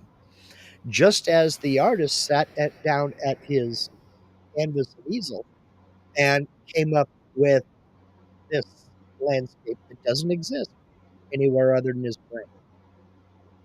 Are there any less, you know, art? I'll give you an Um, example within your example. There's a guy called Todd McFarlane. He's mhm, Canadian. mhm, Shout out to the Canadians. What? Or whatever people say that sound mhm, like he's Canadian, and he is significant actually in the world of comic books. mhm. Significant by like he changed the face of like it just in the 90s Okay. it was Todd McFarlane back in the day was on that easel Mhm, painting or painting drawing mhm. illustrating all the superheroes. Yep. forward into our world today, same artist, same Hmm. human being, same creativity, Hmm. is now working with those tablets that you so Yeah. no longer do you have. And by the way, the whole idea of like back then, you would have the Hmm. guy penciling, you'd Hmm. have the guy inking, you'd Hmm. have the people doing the color grading. Yeah. He can do it all now. Uh huh. With a Wacom tablet. Yeah. With Right. a little So, stylus that's hooked that takes the place of his mouse. Just get in there and draw it. It's still right. coming off of his hand. It's just going into a computer instead of on paper. It's the human being. Hmm. See if this works. Actually, we've already agreed to it, but just to refine it, it's the human being and his intent, his or her intent on the project on the creative process that they're Hmm. about to embark on, with Yeah. all that surrounds that, whether the client or customer is Hmm. intent on this beautiful piece that goes out front, Hmm. in the patio, or inside in front of a table, Hmm. or some other thing. It's the artist that is the focal point from their creativity and their choices, Hmm. um, plus the tools that they have. So are the tools facilitate the artist, but the idea, the soul and spirit of it comes from the individual focus point Yeah. where all people come to ask for a final product. Hmm. There, uh, uh, I'm going to agree with that 100%. This has been going on since time immemorial because when somebody comes up with another tool, somebody else is going to poo poo that tool. Mm. You know, there are still people out there that think if you're not using a handsaw, a chisel, a hand plane, it's not real woodworking. You know, if you're using a table saw or an electric screwdriver, a drill, screw drill, or you're, using a miter saw, that's not real woodworking. You know, forget about a router with a dovetail bit. Those should be uh, hand cut dovetails. You That's know, yeah. but they're forgetting that before the invention of that saw, what did they do? They carved it all out with chisels. So the guy who was carving it all out with chisels was going, "Oh, that saw thing, that'll never catch on. That you're just a machine operator now. You're Okay. not a real woodworker." I think that that's perfect. That shows all the points where technology facilitates the advancement of creativity or sheer just production of things, like whatever the task is for Mhm. the individual or organization that's trying to produce a thing to Yeah. either sell it, gift it, or create it out of Right. just inspiration. Yeah. But I want to Now, return to the situation. Go ahead. Go ahead. Greg has one here that I agree with. I took issue with a couple of non native guys carving soapstone with die grinders in the Inuit style of carvings. It was a form of art, but it was imitation. Now, if they are passing that off as Inuit carving, Then then I it's fraud. agree with you 100%. That's fraud. Then that would be fraud. Yeah. Yeah, that would be smoke and mirrors, Hmm. manipulation, trying to get one over on the prospective buyer. That would be not correct. Right. Now, if they are transparent about, no, this is not Inuit carvings, this is a tribute to Inuit carvings, we're using different materials, That's different. then I think that's different. I agree. So you know why we agree? I just got to chill Mm, because that's the decent thing in terms of the world that we come from. yeah, that's yeah. that's the standard that we've agreed to for hundreds of years, as far Yeah. as up to where we're at now. Here we go. Steve's got it. If you want to be a purist woodworker, you have to chew the tree down and then carve by nibbling at the wood. Yes, that's right. Don't come at me with your stone axe. That'll never catch on. You know how they Um, go ahead. on this same topic, um, I'm going to give you the backstory, and then I'll link it on the Trampled Underfoot podcast Facebook page, which we haven't mentioned yet. There was a woman perusing a group, a sewing group, and she was just yakking with people in this group and this, that, and the other. And some woman commented on another woman's work about it's not handmade if you use a sewing machine. Oh, jeez. And I mean, just went all in and uh, just trash talked all these people who were, well, if you use a sewing machine, it's not handmade. You can't call it handmade because I your hands mean, that's. and all this other good stuff. Well, what they didn't know about this woman was she was a singer songwriter, and she wrote a song. Now, I'm not going to play it because she drops a couple of F bombs in it. But the basic premise of this song, it's called Swing on This. The premise of the song is I use my hands to make it. That's called handmade. You know, yeah, I'm sorry I didn't use your favorite medium. I was busy not giving a blank about your tedium. You know, it's fantastic. It's to all those people who are so full of themselves that they think they got to come in and say, "You're just a machine operator," or "That's not real art because you didn't paint it."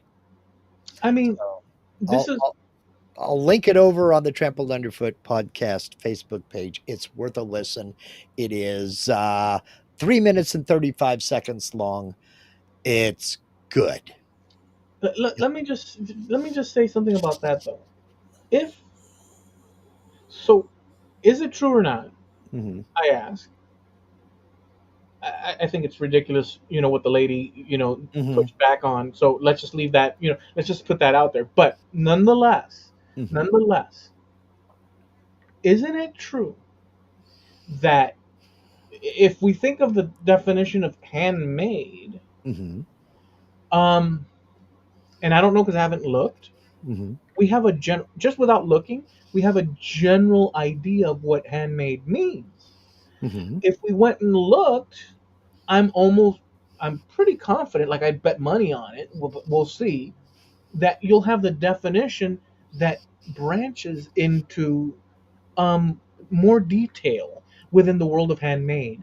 If we go in the purest direction that Steve said, Mm-hmm. handmade within the world, the world of the term handmade, the purest thing you'd be chipping chipping out a tree with your front teeth.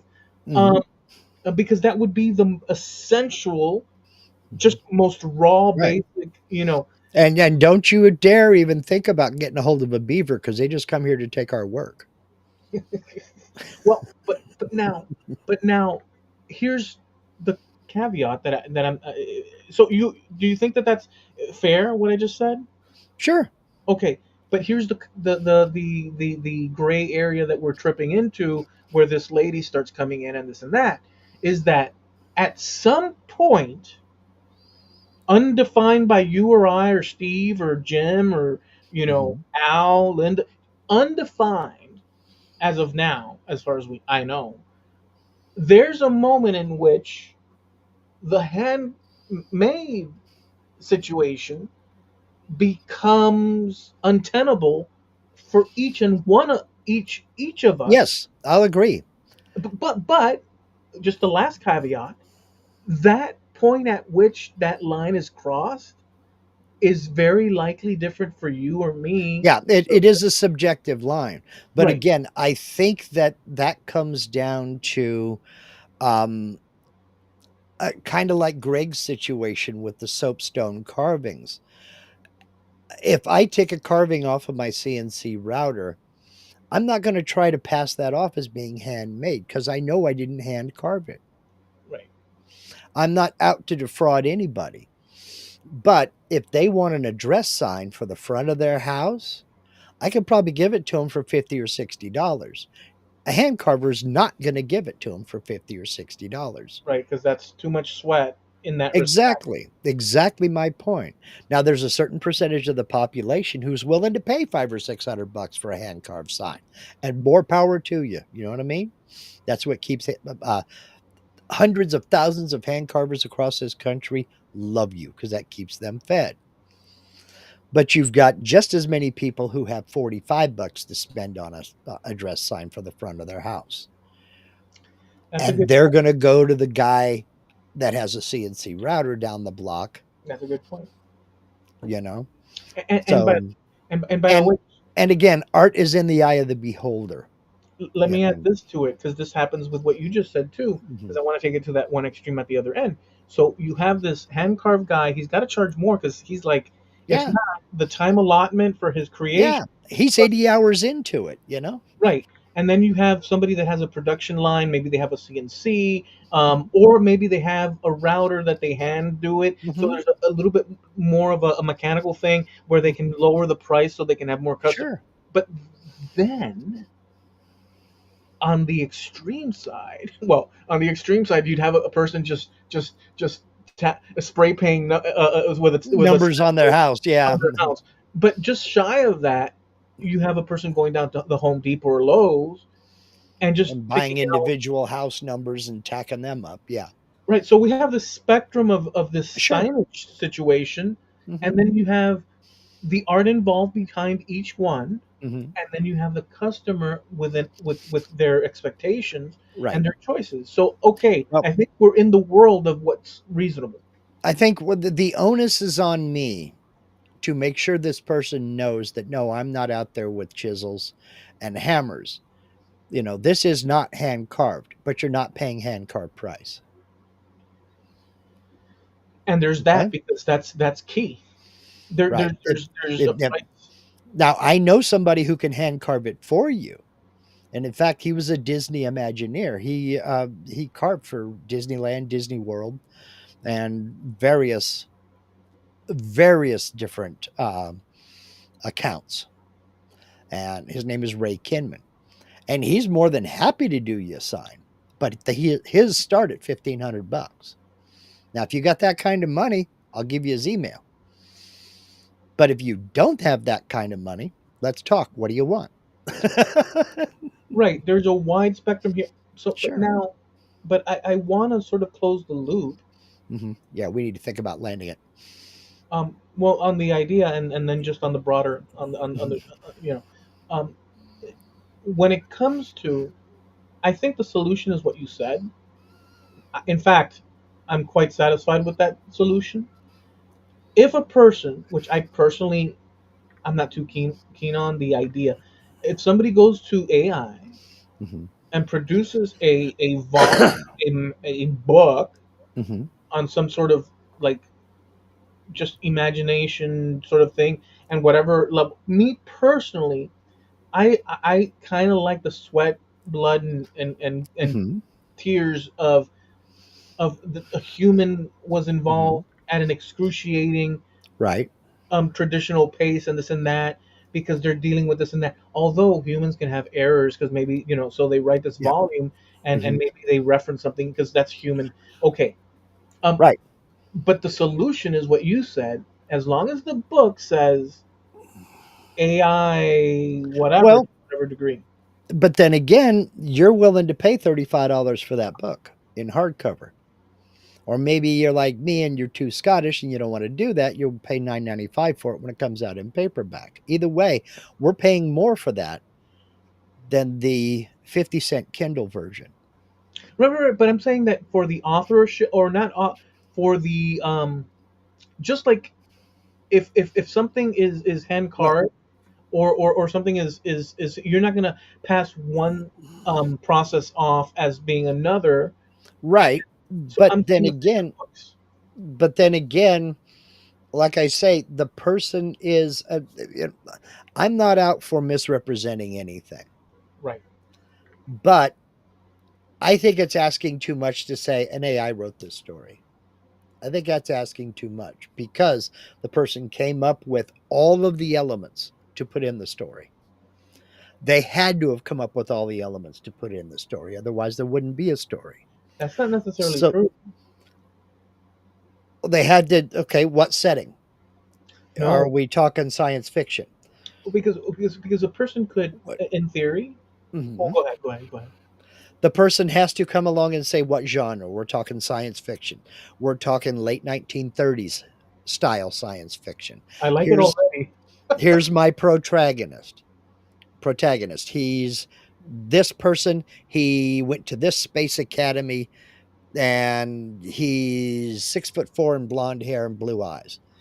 And here is the love interest. She is this. She is that. She went to Miss Thelma's boarding school for handsome young ladies on the banks of the Potomac. All this. And we're going to go to this moon, and uh, we're going to have a fight over this, and the villain is that. And I'm describing Buck Rogers, I think. But Yeah. we're going to do all of this stuff that came from a person's brain Yes. to include the number of chapters, the number of words, or the number of A4 pages, letter size pages. Mhm. So all of that came from the person. The person has all of the elements for a story. They just don't know how to actually sit down and write. They're crappy with words. Right. It facilitates a person that would It otherwise not have access to tell their imagination in that form. it still all came out of the imagination of the author. I'm willing to give that a pass because they used a tool to get it down into words that you and I might find captivating. But what if? Well, you know what? I guess that's the risk of the, or not the risk. That's the name. That's just what's out there. But what if a person, like I was gonna say before, um, goes? Let's go to the most lazy extreme of the situation. You go to Okay. AI and you say, still using their imagination. I want a story that's, let's say, a romance. I want a romance story. Do whatever you want. Build all the characters. Create the plot and Okay. expand on it. Perfect. Try that in Copilot. But here's the thing. Here's the answer to that. Hmm. Well, there is a catch to it because you're hinting at it. But let's say I try that in Copilot, and Hmm. obviously we're Right. not testing it, but We're assuming because you're not actually typing that in right now. right. We could do the experiment live one day and stuff. Even live just to see what the hell happens. Hmm. But let's say I do that, Hmm. and it comes up with the story about this lady and this love situation in this town and whatever. Hmm. And and what you were hinting at is something to do with if you give it little information, it's just going to produce this Right. blob of a thing that's kind of like, That might be a paragraph. but here's what I'm saying. But here's where the issue comes in because what you brought in Hmm. is important. You take that and then you feed it back into it and say, okay, from this, expand on it. And then you recursively keep fricking feeding the Okay. darn thing into until Okay. you create this whole damn thing. And my point stands though. Try that and see what you get. See, my point is this, and Greg has got it. I think Greg here. That's where I was going. A ghostwriter. There are That is tons a of good point. books. There are tons of books out there under an author's name that were written by somebody else. They had a ghostwriter. It's real popular for That is biographies. that is absolutely a reasonable what you just said. What Okay, Greg? so Yeah. is an AI ghostwriter any different from a human ghostwriter? That's my question to you. Essentially, there's a ton of differences, but essentially, the function is like Greg and you have agreed of a ghostwriter. Yeah. So Essentially, it kind of is, yeah. if you sat down and wrote your biography and put your name on it, you can be assured 100% that you wrote that. If I took what I knew about you and I entered it into an AI and I wrote your biography by me, There may be some factual things wrong. but it's I still may your miss a lot of stuff, yeah.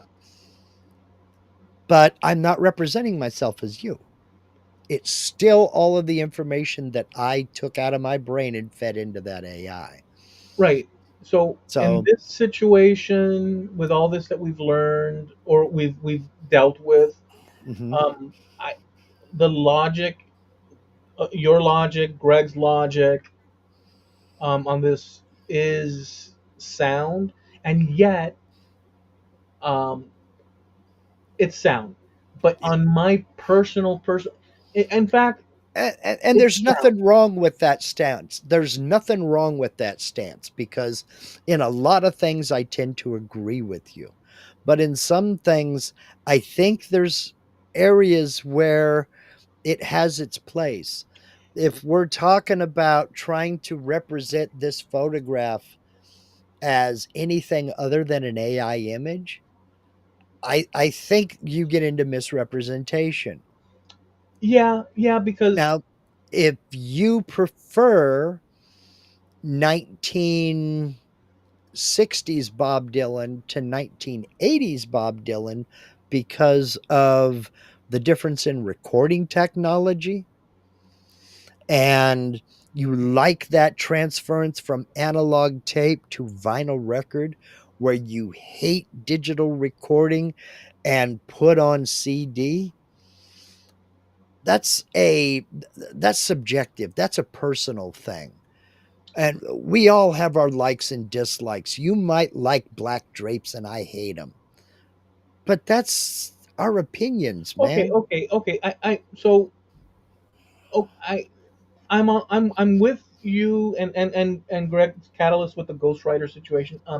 Um, let me add this last thing. Okay. In my situation, when I write a piece, my main just the process that I've been using is to tell a story in sort of like I guess you'd call it an essay format. Um, and then I get down all the ideas that I get. The my taking um the the idea of that and making an image out of it, Hmm. um in a sense you could say I'm handing off this because the primary thing for me is what I'm writing, but I'm Hmm. looking at this image thing as an accompanying Right. visual for people that associates with what is written. I'm not Yeah. looking at the image as the primal reason that I'm doing it. It's just like an accompanying adornment for, so somebody reading it sees the image and they go, oh, okay, that's what this is, sort of pointing to. But it's not really but in one sense you could say, well, hell, I didn't sit and you know like exacto knife out the lettering and put Hmm. transparency on it. All I did was I just went to AI and I said, this is my story, and what I want you to use this as a template, and I want an image of like the General Lee covered with vines, let's say, but Hmm. using this concept that and then it'll produce a version of it and I'll say, no, make Hmm. it dirtier and this and that. I'm engaging with something that's doing that art Right. for me, with me Right. as the Right. springboard idea thing. Right. But all of the information that's going to be contained in that image came out of your head. The AI can't think. It's your creativity that made that image, even if it was not your hand that actually drew it. Except the variables in that, where was the General Lee in my mind pointing forward instead of sideways? Was it maybe jumping over the thing And and then it did something different, you see? and as you said before, that's when you update your prompt, you edit your prompt a little bit, and you create that information. I want a left front oblique image. So you want the left front oblique, so it's kind of angled at you. Okay, that's great. No, no, no, no, no. I want it to be dirty and dusty, like it's been on on nothing but dirt roads. Yeah. Okay, all right, all right. You know, You know what's scary though? so It's not scary, it's just us. It's everything that we've been talking about up till now. mhm. It's just it's but that still comes out of our the brain. imagination of the person, Exactly. the thought process. What's scary, or not? It's not scary, but it's also almost like gives one a little bit pause. Is how a year ago, Mhm. um, how quickly us humans Mhm. basically just go from horses to the car, Yeah.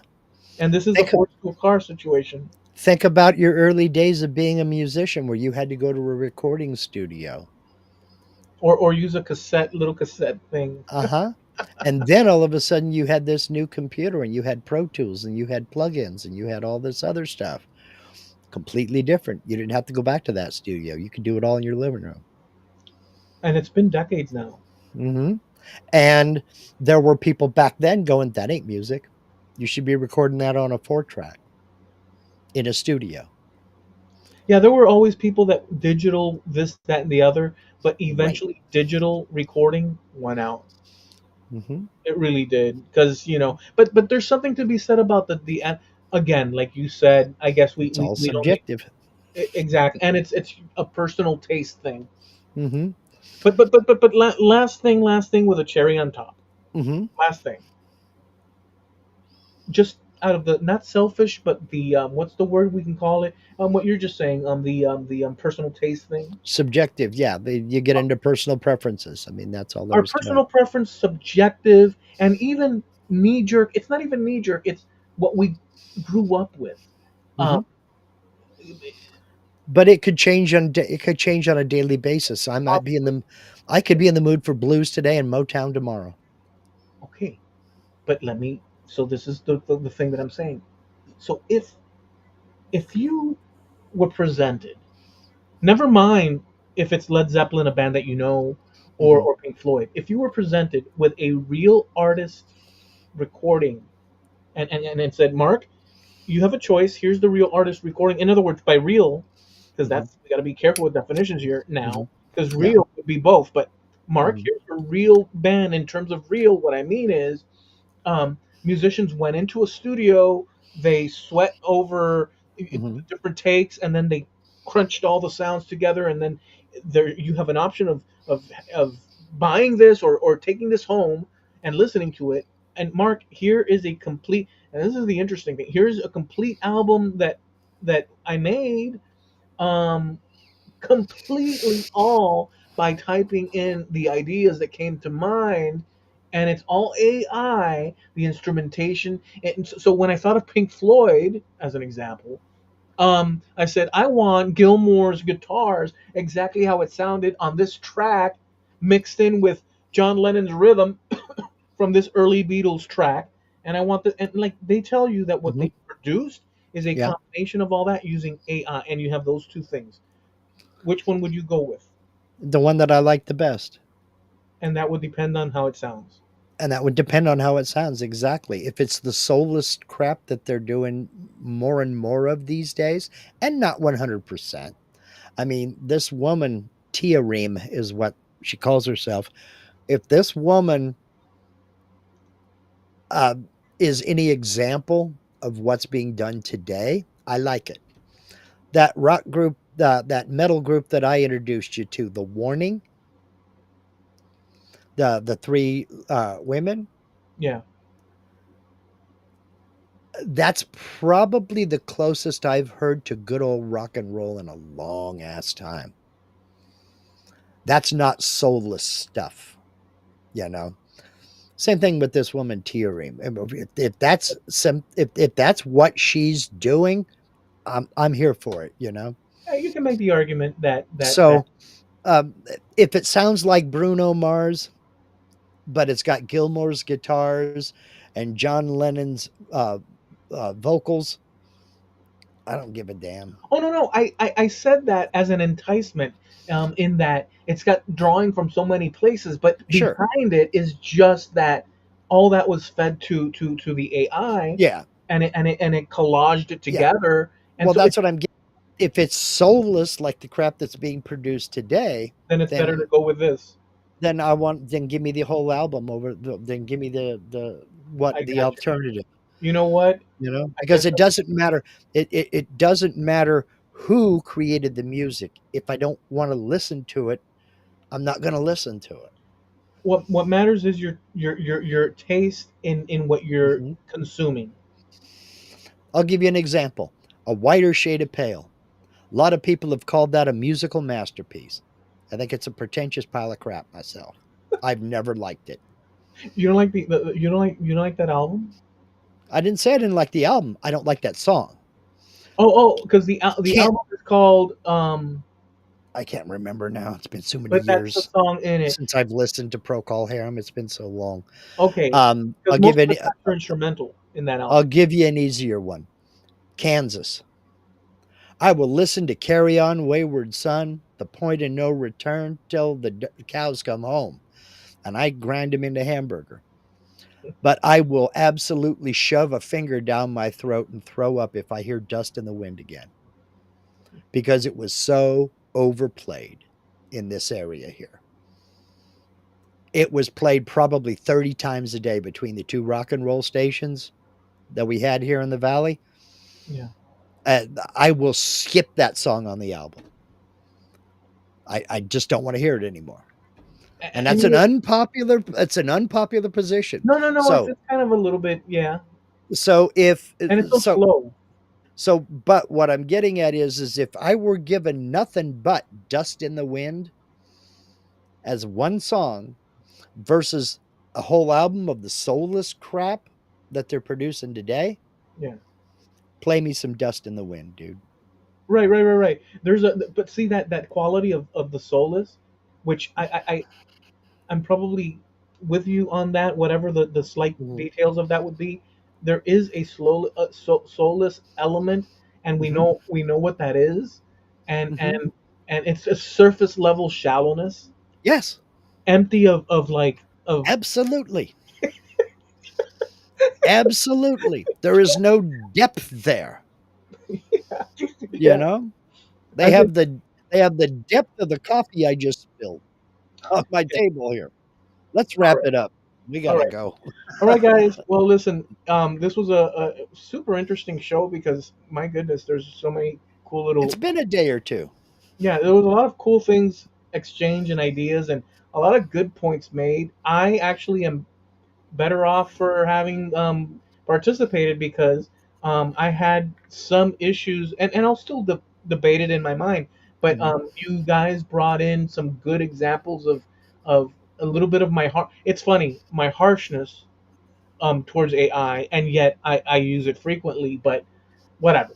It was a great show. We go live every Tuesday at 9:30 Eastern, 6:30 Pacific Coast time here on YouTube, Trampled Underfoot Podcast.com. Um, we also have a site over on Facebook. Mark's gonna link to a video that has a little bit of raunchiness here and there, but it's funny and entertaining because it's a It's response. it's just a song. It's just a song. But since you know the backstory, and she explains that in the first verse, but it's kind of anyway. I'll link it over there. So be sure to check that out. We also have a website, and that's trampledunderfootpodcast.com. You can catch past episodes over there, and it's well, just go visit it. We're also sponsored by. There it is. Harneal Media. Look, folks, we've been singing the praises of Harneal Media for for a week or two. And I'm going to continue to sing the praises of Harneal Media. Number one, it's 100% personalized service. Number two, he'll do as much or as little as you'd like. Number three, he's very, very competitively priced. Now, what am I talking about? What does Harneal Media do?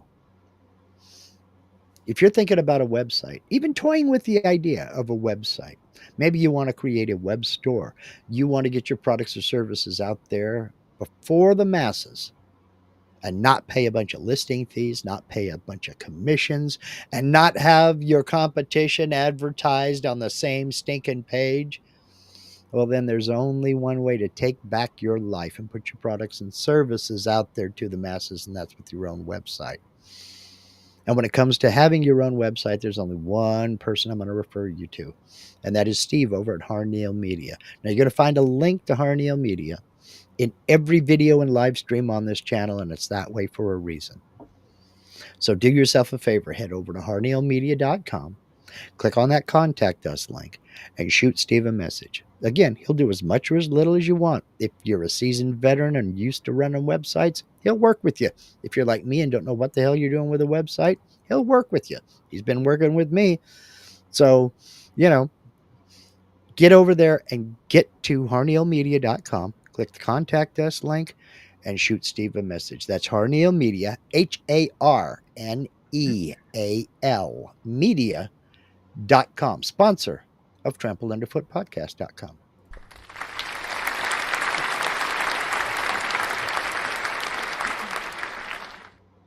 All right, that's awesome. Mark, I enjoyed it. It was good to hang out with you and everyone again after so long. Um, he's not AI. I don't even use it, but I do make it available to for my customers. Yeah. Very good.